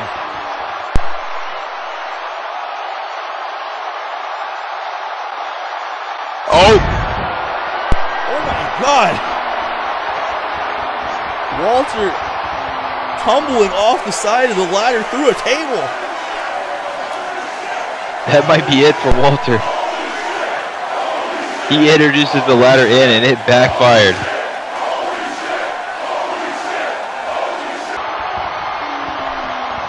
I would say his whole plan right there with the table and the ladder completely backfires. Marcus Grant. The overhead press connecting with it this time. Oh, here comes that follow-up. Oh, the standing moonsault connects as well.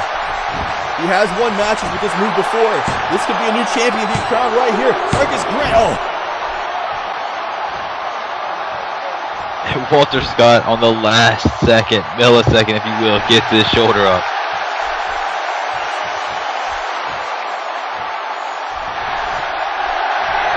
And Marcus is thinking susplex here. He might be trying to put the nail in the coffin. Oh.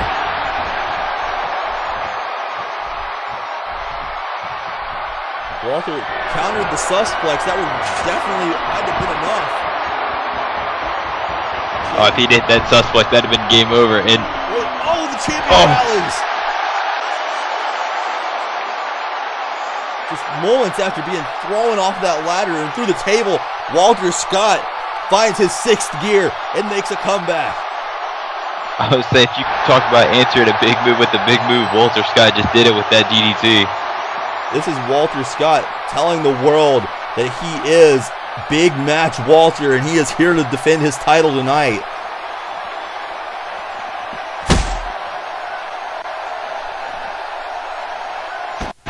Oh, clipped him with that elbow. Marcus spun around face first right into the announce table.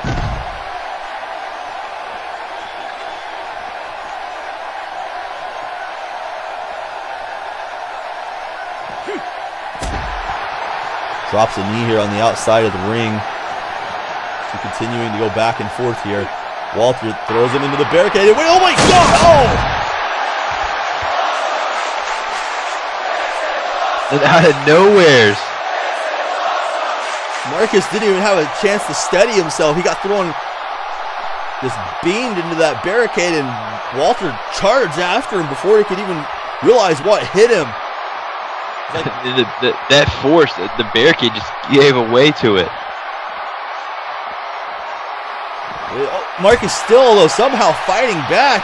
Oh, the Savate kick connects.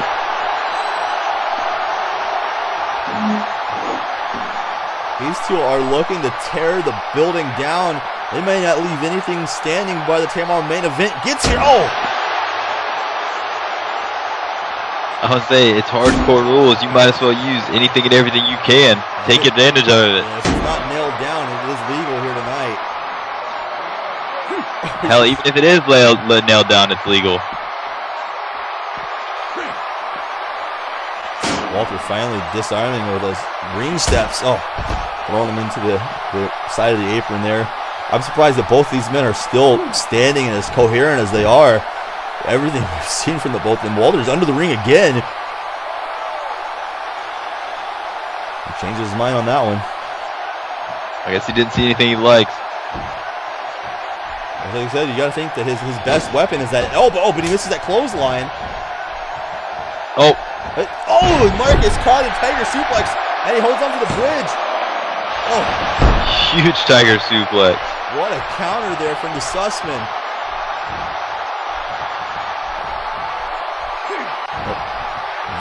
Lifts him up with ease into this fireman's go. Walter, hold on a second. Holds on. Oh! Counters Snapper versus DDT. What a counter to that. It looked like Sussman was going to roll through him, just keep steamrolling along. And look at this. We got Marcus Oh, he's in a bad spot here. Walter. Today he dropped that ladder right next to him. Walter's thinking something dangerous here. I'll say Walter doesn't have good intentions here. He's got very bad intentions. He's going up to the top. What is he? Oh, wait a second. We've seen him use that rolling fireman's carry before. He's on the middle rope with Marcus Grant. Oh, my God! Grant's upper back and head just bounced off that ladder. With all of Walter Scott's weight coming down on top of him here. No!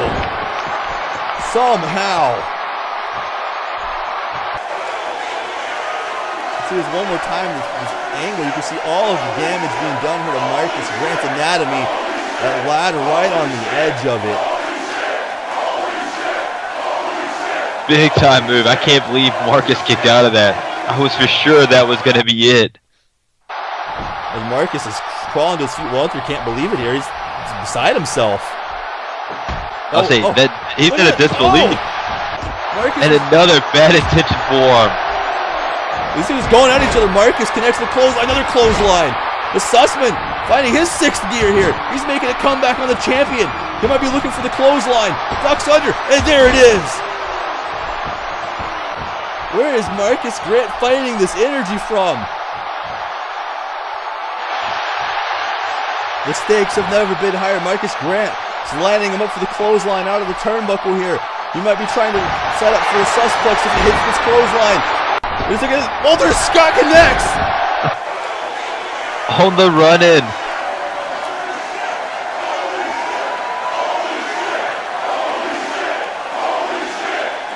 That's it. Nobody kicks out of this.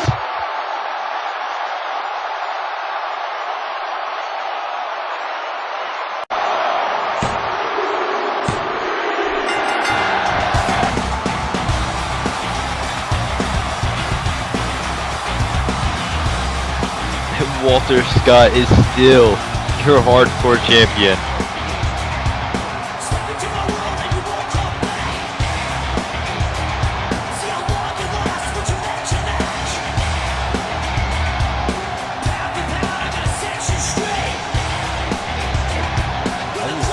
Disbelief here of what we've seen.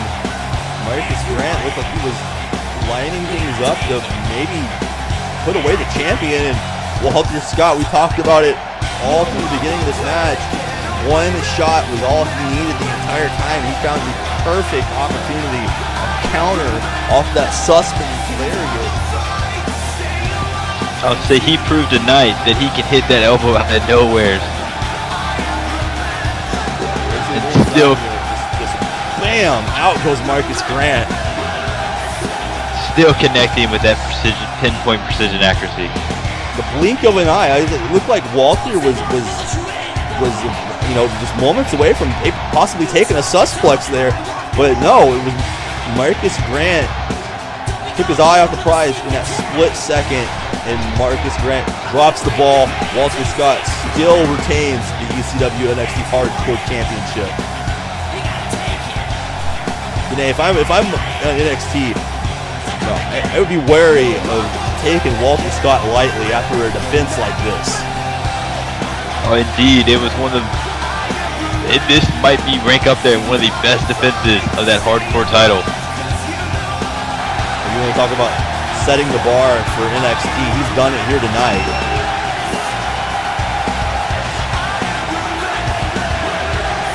Once again, raising the prestige of that title to even higher limits.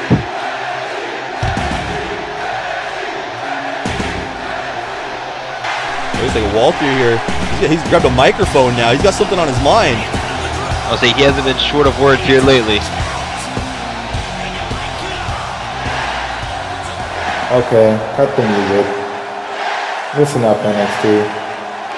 This is your hardcore champion, and I've got to say, I'm pretty fucking pissed off right now. You see, guys like Marcus Grant, who I just defeated for this championship, can call themselves contenders, but I don't see him or anybody else on this brand but nothing more than a phony. I have been hardcore champion for a little over 4 weeks now, but at this rate, breaking Shawn Michaels' title record will be easier than taking candy from a baby. There isn't a single soul on this brand that wants to even step up and take me on for my title. Now, I was called out by Eric Silva and I put my title on the line. But who else has even considered me as a potential opponent? Marcus was the #1 contender but didn't seem to have anything to say about me at all. And outside of him, all I see is incoming ghouls who think I'm just some jack-off with the title. Let me remind you all who I am. I am the natural Walter Scott. When this brand was resurrected, I was in the very first match of the very first show. Don't let the other quote-unquote champion fool you into thinking this is a brand built around him. This has been a brand built around myself since day one. I will say this one more time, NXT. Either you step up to me or I'll just sit back and collect a paycheck off winning some meaningless non-title matches. I'm gonna win either way, but damn, at least give me a fucking chance to show you all why I'm naturally better, why I am the best damn thing going in NXT and possibly in ECW today. And please, don't waste your time in thinking you're some hot and coming talent that will blow through me. I've seen many come and go in my time here. I'm not about to be the champion that loses to a man who has an unproven track record. Do your homework and show me that you're worth my time. Otherwise, you're just wasting mine and every fan in this arena and every fan watching at home. Is anybody even listening to this? I guess I'll find out come NXT this week. Well, there you have it, folks. The NXT Hardcore Champion is not pleased with the competition still after an incredible title defense. Look, just calling out the roster still here, laying the title on the line. Folks, up next is the ECW-NXT Championship main event match. You are not going to want to miss this one.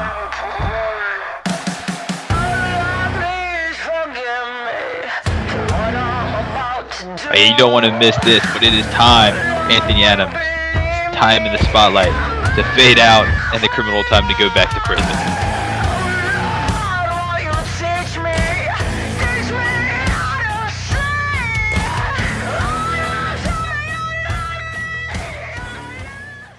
You see, the era of the fallen one himself has begun. My name is Matt Black, and I stand here before you tonight, your new NXT champion. You did not believe that I was gonna win. You did not believe I deserved to be in that match, and yet I still stand here.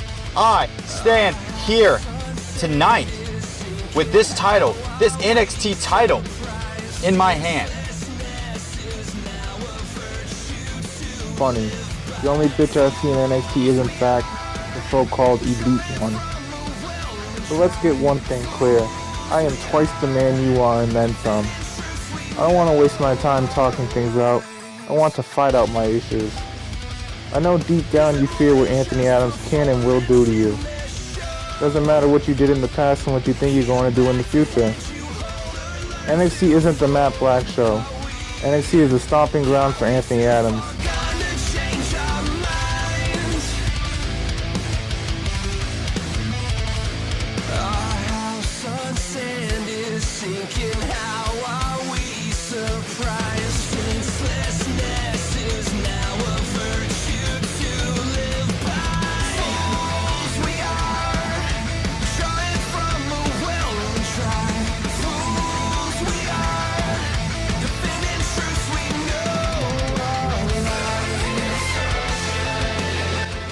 So when you mention that NXT title from now on, you'll be calling it the Matt Black title. You now have my full, undivided attention. There's no one better, there's no one more greater than your NXT champion. Just look around, the world is on fire. On fire.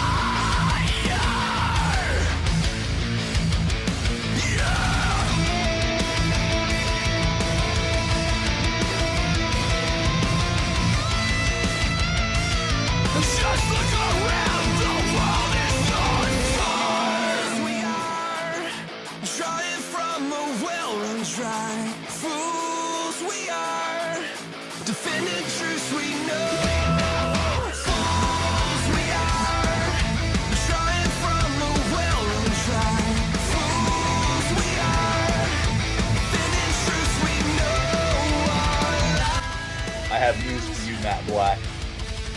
more fitting event than Prelude to Violence, because your match with Anthony Adams got that much more interesting. Matt Black, you're going to sleep in the bed that you just made. You will be defending that ECW-NXT Championship in a no-holds-barred match.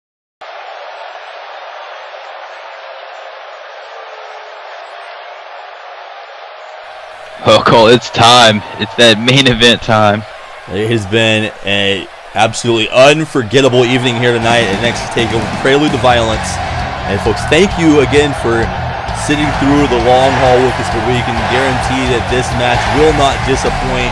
And this is a crossroads for these two men. It's either A, this man defeats Matt Black, becomes the new ECW-NXT Champion, and we see this feud continue, I would presume, or B, as I think you would rather see today, this man fails in his quest to dethrone Matt Black. And Matt Black is alleged and claimed all the way up until tonight that it's the end of the road for him.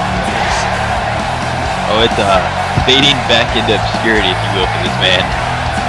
Well, it's never been more in his favor. I think he's learned from his mistakes that he made at Payback, which if I was the one rewatching Payback, he didn't make any mistakes. It was Matt Black cheating, as the record stands.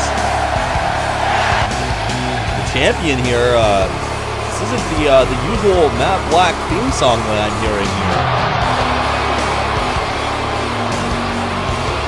Oh, that's a whole total different Matt Black. Matt Black is showing up and dressed the part. We want to talk about taking over. I guess it starts with making a proper introduction and entrance here.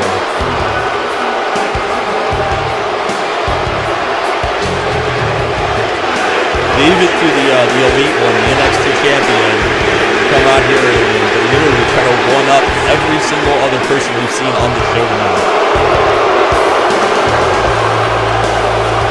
I'm just almost awed by this. This is not the Matt Black that I was expecting.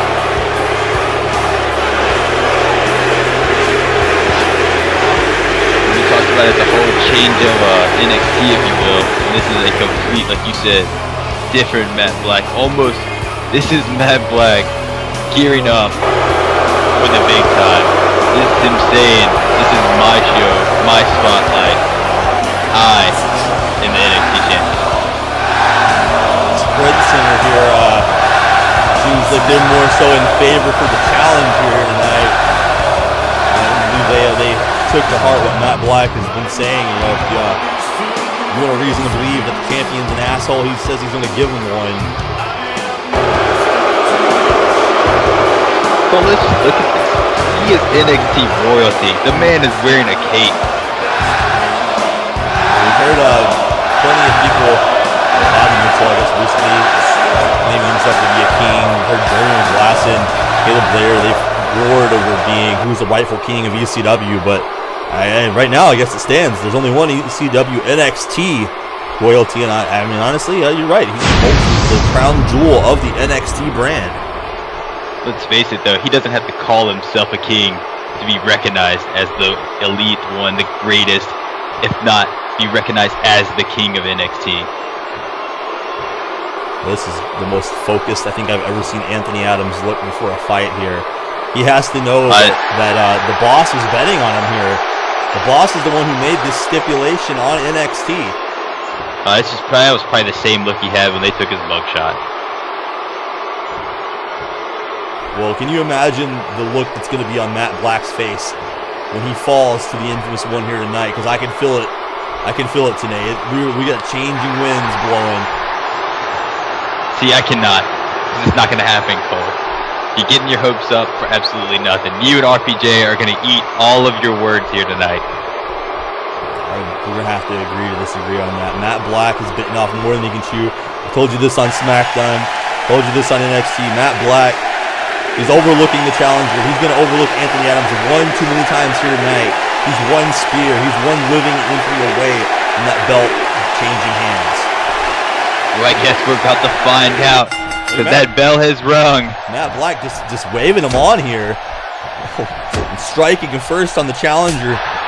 Anthony Adams is not going to have any of it tonight. Ducks underneath him. There's a clothesline right away. The overwhelming power of Anthony Adams here. Well, I mean, we're going to have to call it. It's going to be like Payback once again. It's going to be the power versus the speed like that of Matt Black. Matt Black countered that. Wait, look at this. Champion hitting the ropes here. Anthony Adams. Oh, no! Matt Black up and over the top. The Con Hilo. He was here setting up that DDT. Anthony Adams is Dave rolling out, trying to find his footing. Matt Black, no rest for the weary here. Up and over the ropes, taking it to the challenger. We've started out 2 matches almost in the same fashion with dives outside the ring by the champions. Matt Black almost, even sending a message to Walter Scott here. You got to think that he heard what the Hardcore Champion had to say. He called him a so-called champion after his match. Walter Scott is he's just jealous of the champion. Oh! And Matt Black diving out again. A drop kick connects this time. And Anthony Adams just pops up. He responds there, connecting with that overhand chop to the chest. No, right off the barricade. This man is a freakish brute, Anthony Adams. Oh, look, he's just decked him almost down off of his feet there. Just hammering away, pounding away on the NXT champion.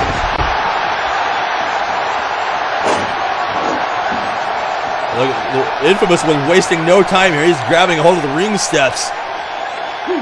Oh my God, just flattens the champion.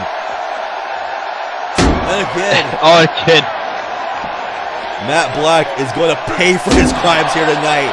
He's going to atone for his sins in this main event match. I can feel it. He's still down, Anthony Adams. He's grabbing the other set of ring steps.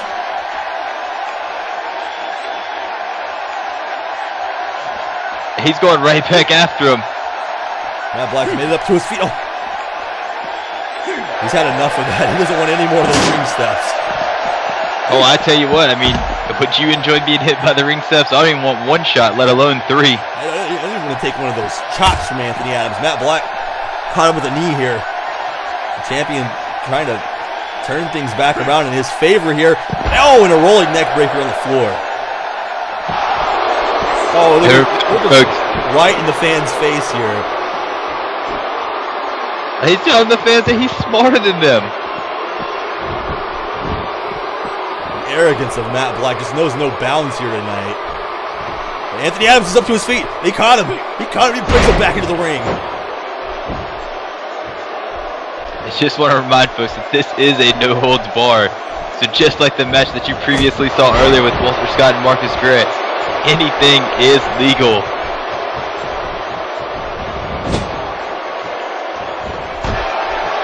Okay, we're going to see something special here. The first time these 2 met back on NXT, or rematch at Payback, and now this with the no-holds-bar stipulation, we can expect anything here tonight. There is no telling how far these men will go to win the NXT Championship. There is no telling what they will do to top the match that we just saw. Oh, I mean, this is, if you will, like a rubber match almost with them. They're both tied at 1 apiece. But the fact remains, can Anthony Adams beat Matt Black when it's going to matter the most? I think he's just raking the forearm there into the face of the champion. He's going under the ring. Matt Black is down in that turnbuckle.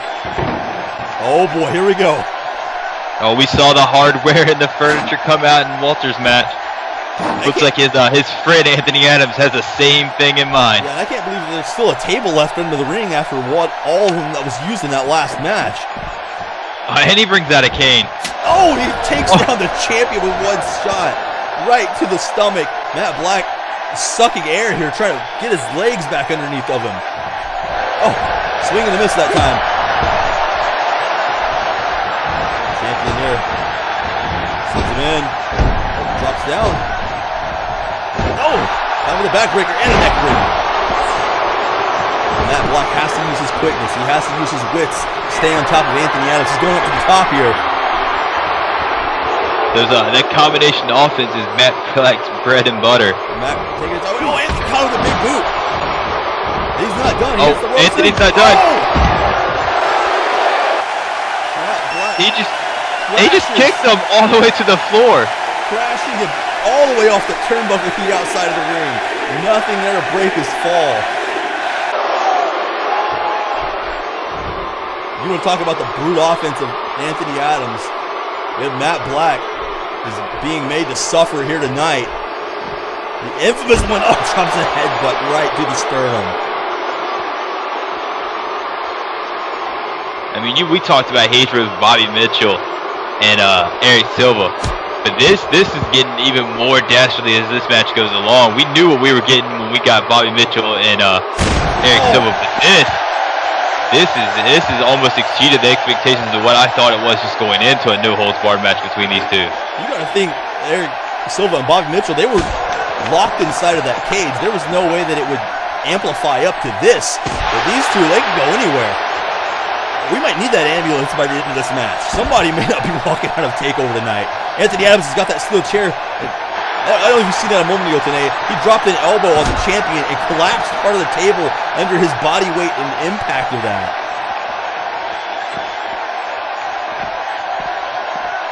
Oh. I look like he had something else in mind there, but just taking the big man down, taking his legs out from underneath of him.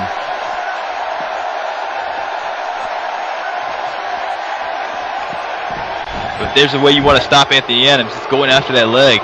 A one-legged man can't powerbomb you. A one-legged man can't spear you. Yeah, Matt Black wielding that steel chair. Anthony Adams feeling the brunt of this offense. Oh, this has to seem familiar from that night on NXT. Adams finally back up his feet and he's still fighting. He's still got fight left in his heart. He's not going to go down that easily. Matt Black here, sending to the ropes. Oh my, Anthony Adams military press. Talk about deja vu and payback. Oh, he's going to go for the kill early. Black might be fading here. He connects with the spear. Oh. Adams looking to finish him off here. He can have a new kick out. Right here. He's got to get kick out. No. Matt Black might be counting sheep at this point. You see it all set up right here with this military press power slam. I'll say he caught him running off the rebound of the ropes. It wasn't he just picked him up. I can't believe this. Matt Black getting a shoulder up there. Anthony Adams, I was about to say he looks unstoppable here, but Matt Black is refusing to let go of that title. And Adams, oh, here we go. Living in infamy, this is it. This is going to be it for the champion, right? Wait, oh no, the counter. The champion has that powerbomb so well scouted, he rolls him up here. Anthony Adams, is this it? Is this, no. I'll say we've seen that counter at Payback. Oh, Matt Black fighting back. Oh, kick to that leg again, almost buckled him there. The champion shoots across. Oh, caught him with the outside crescent kick there. Oh. Now the onslaught from the champion here. Oh, but it's caught again. Anthony Adams. That once again, those vicious cane shots that he applies. Look at this, Matt Black. Every one of those shots just fells him to his knees here. Okay, Cole, how about you let me hit you in the stomach with a cane and we'll see how well you breathe. All the comments you made about Anthony Adams, why don't you let him hit you with a cane? Oh, wait, Matt Black. Oh, he's trying to lock him up here. He's got it. That's right, tap. It's time to tap. There's no way he's going to put the big man out with this hold. Anthony Adams has got him too powerful, too strong. He's got too much to lose here. He's not going to give up like this. You talking about putting the big man out. He submitted Marcus Grant with that, so I don't think we need to worry about big men being submitted by that move. See the damage done here on the challengers. He's trying to shake it off. Oh, Matt caught him with that elbow. Oh, Anthony Adams with the counter.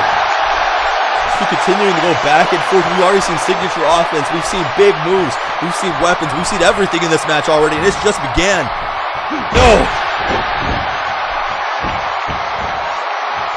Anthony Adams is continuously working on that midsection with those cane shots.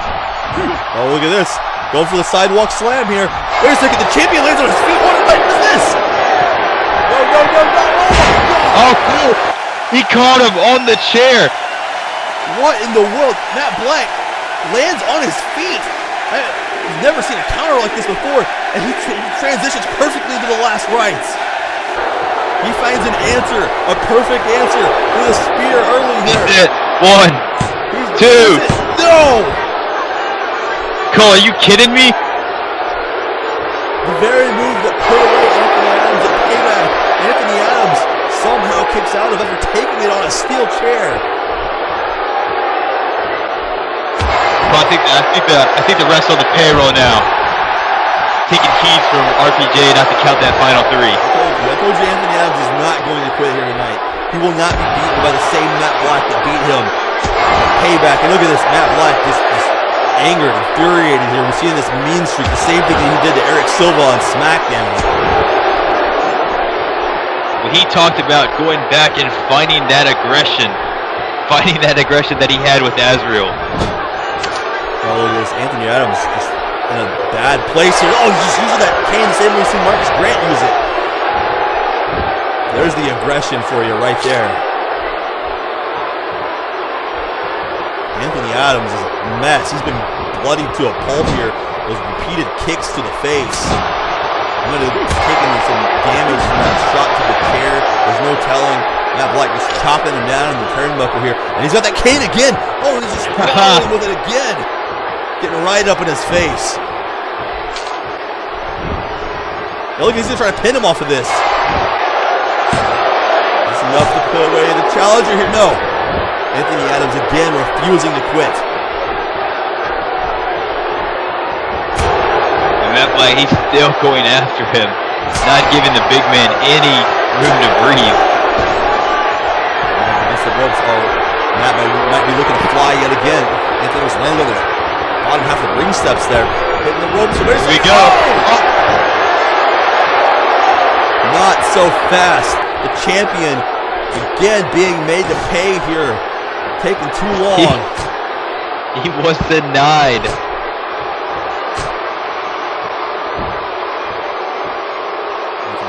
Once again, I'm glad, Cole, that is not our table. Good luck with the international team calling matches. Anthony Adams grabbing another table here. Something here. Wait a second. What is this? Matt Black's up. Oh! Anthony Adams taking too long to figure out what he wants to do. Yeah, almost out of nowhere here. Matt Black recovered and over the top of that forearm.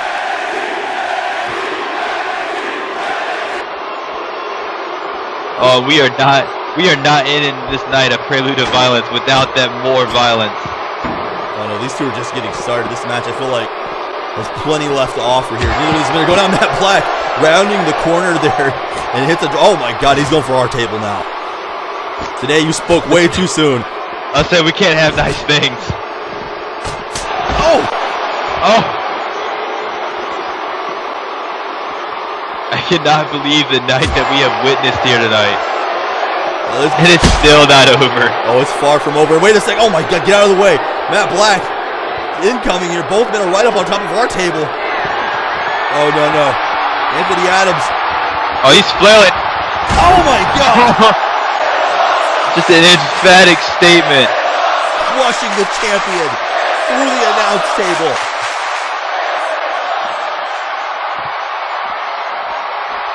He's trying to break Matt Black's back. He's going to humble him here tonight.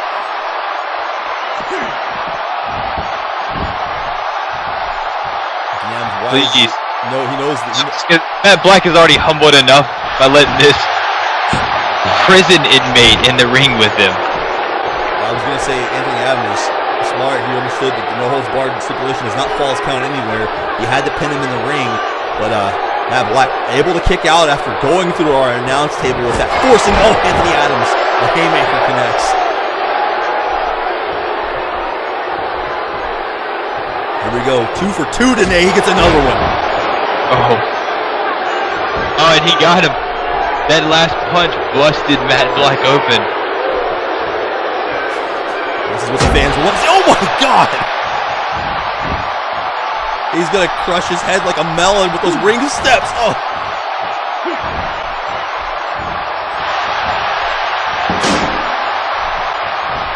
Matt Black ducking under to the Pele kick. Vintage Matt Black going deep into the playbook there.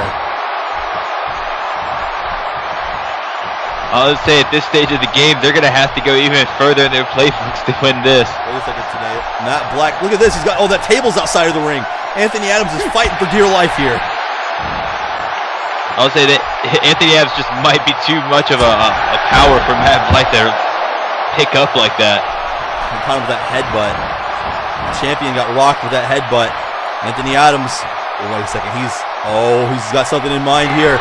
He's looking for number 2. Area. He's looking for number 2. Matt Black is dazed from that headbutt. He's dazed and he hits him with it again. And this is after the table, Cole. This is after the table. We're going to need a kick out again. Oh my, what? No way. I don't even know if you got a 2 count out of that.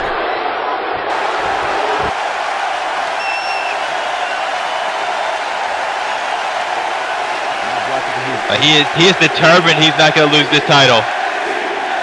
Anthony Adams is completely beside himself here. Oh.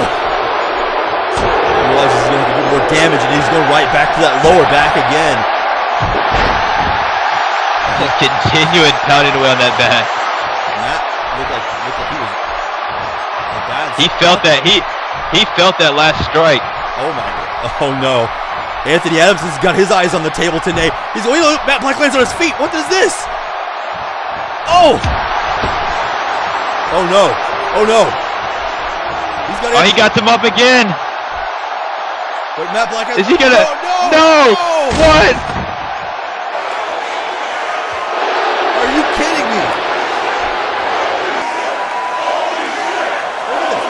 Where did the straight come from? Of Matt Black to lift the super heavyweight up and just throw him out of the ring.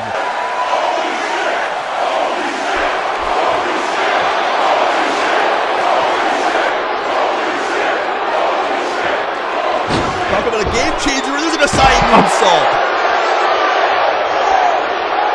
He's still not done. Follows it up with the moonsault. Putting his own body in peril there, landing across the back of Anthony Adams. Doubling up the damage.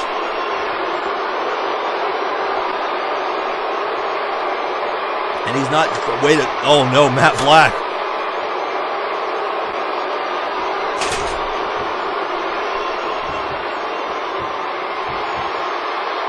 We're going to talk about putting the nail in the coffin here. Both men are under the ring.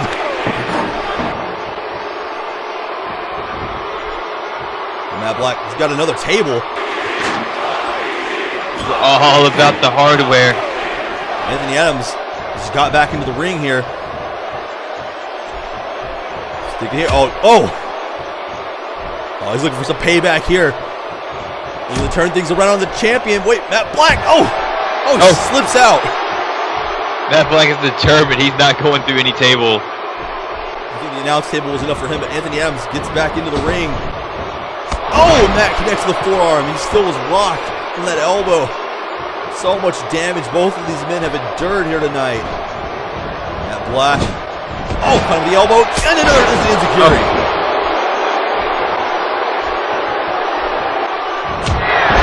Matt's getting fired up. Anthony Adams catches him and scoop slams him. Anthony Adams put the veto on the comeback there, on to getting the fired up, moving the momentum back into his corner. This is what it means to be the NXT champion. These two men going back and forth. Wait a second, Matt Black showing some power here again. Look at using all he's got to get him upside down in the turnbuckle. Oh, he's hanged him. This is not where Anthony Adams wants to be. Where's he going? Wait, Matt Black perched above him here. Oh my, he stumps on his head. On his head. I don't think we've ever seen that been done by Matt Black. That's just how much disdain he has in his heart. How much he wants to put away Anthony Adams. You can see the look on his face there. Anthony Adams will not die. Pulling out a move of that little black card of his.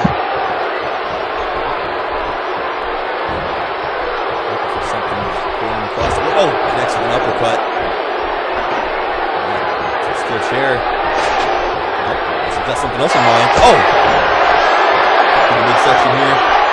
He hooks him. Wait a second. Matt Black. If he could caught the side of the chair with that neck breaker. Oh, is he looking from far away? Oh my God, Anthony Adams rolled into it. He rolled into it. Oh my God. He was so dazed from this neck breaker, he didn't realize Matt Black was coming across the ring. Well, I'm not sure if it was Matt Black jumped at the time right at the time that Anthony Adams moved, or if you said Anthony Adams just rolled into it. He would have rolled maybe just a half an inch in the opposite direction. Matt Black would have missed, it looks like. Oh, he's not even going for the pin here. Oh no, this is that moment. This is that ego taking over, that he's showing that he is better than Anthony Adams. Oh, Matt Black is rolled right onto the chair. Kidney first onto the chair. Honestly, in the previous back damage, all the damage that has been done to that back. And again, up and over. Wait a second, what is Anthony Adams? He's got the ladder now.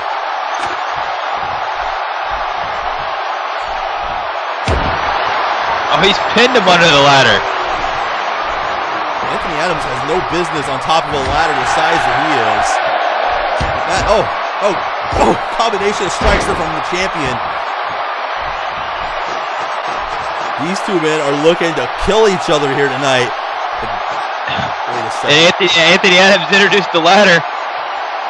Matt Black was the one who dragged it out from under the ring, but Anthony Adams put it in an upright position. The champion, he's not thinking like a shooting star press from up there. Oh no, Anthony challenge is up. What's he doing here? He's going up with him here. This is perilous for both of these men. Oh. Well, instead of just tossing that ladder over, Anthony Adams went up to meet him. Bad intentions are in mind. No. He's gonna crush Matt Black. He's gonna kill him. Oh my God. Superplex.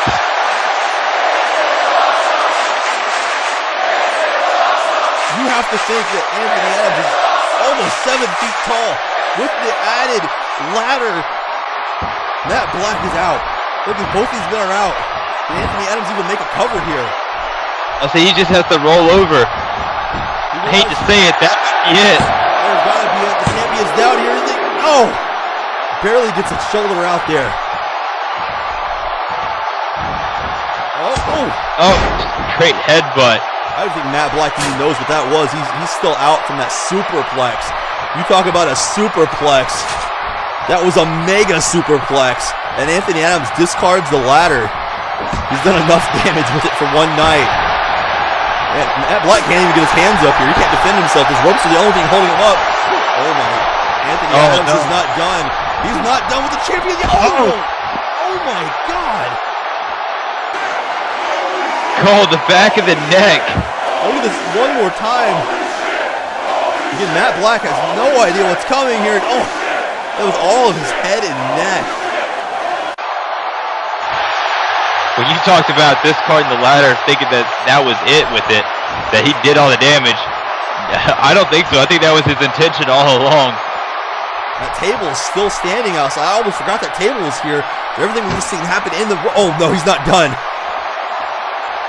He's not done. The champion can do nothing to defend himself here. He's at the mercy of Anthony Adams.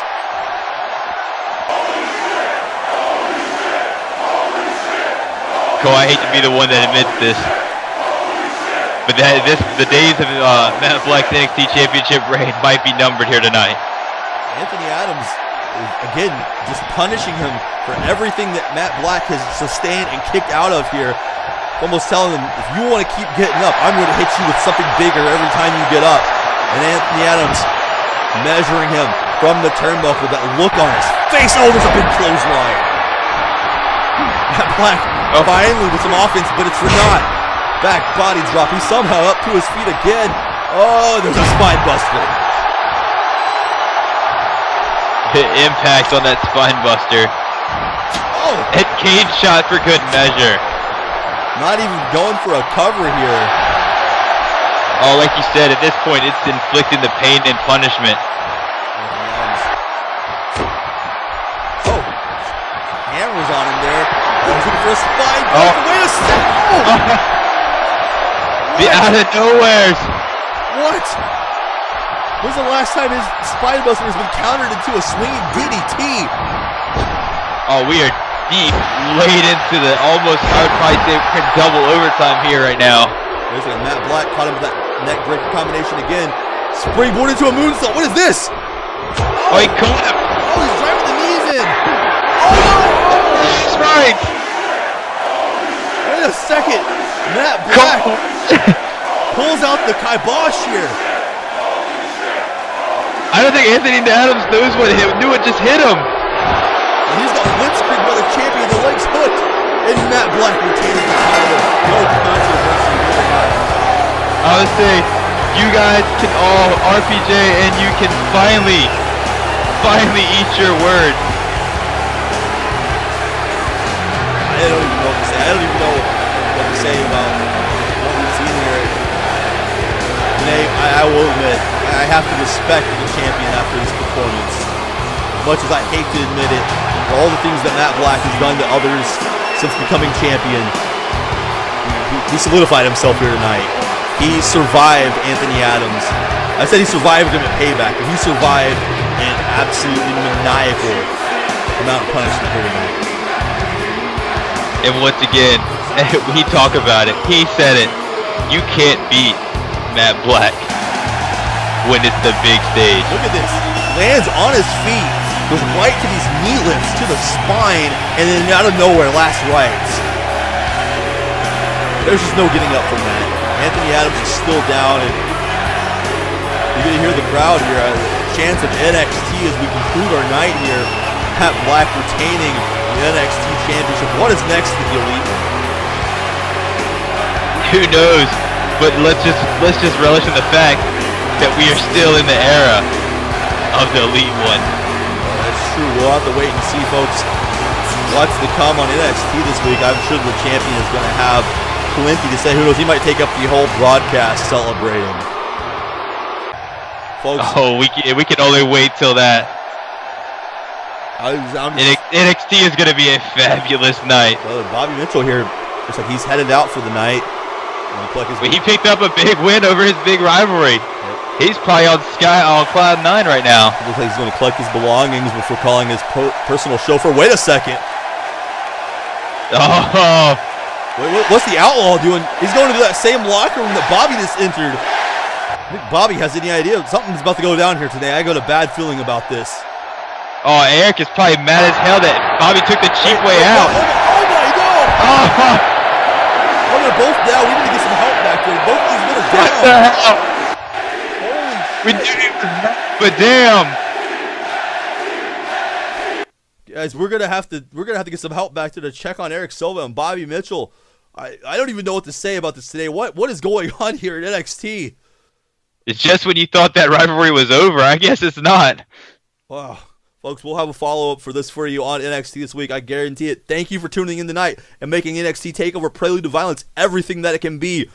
Stay tuned for more action still to come on the ECW Network. We will see you next time for Monday Night Raw.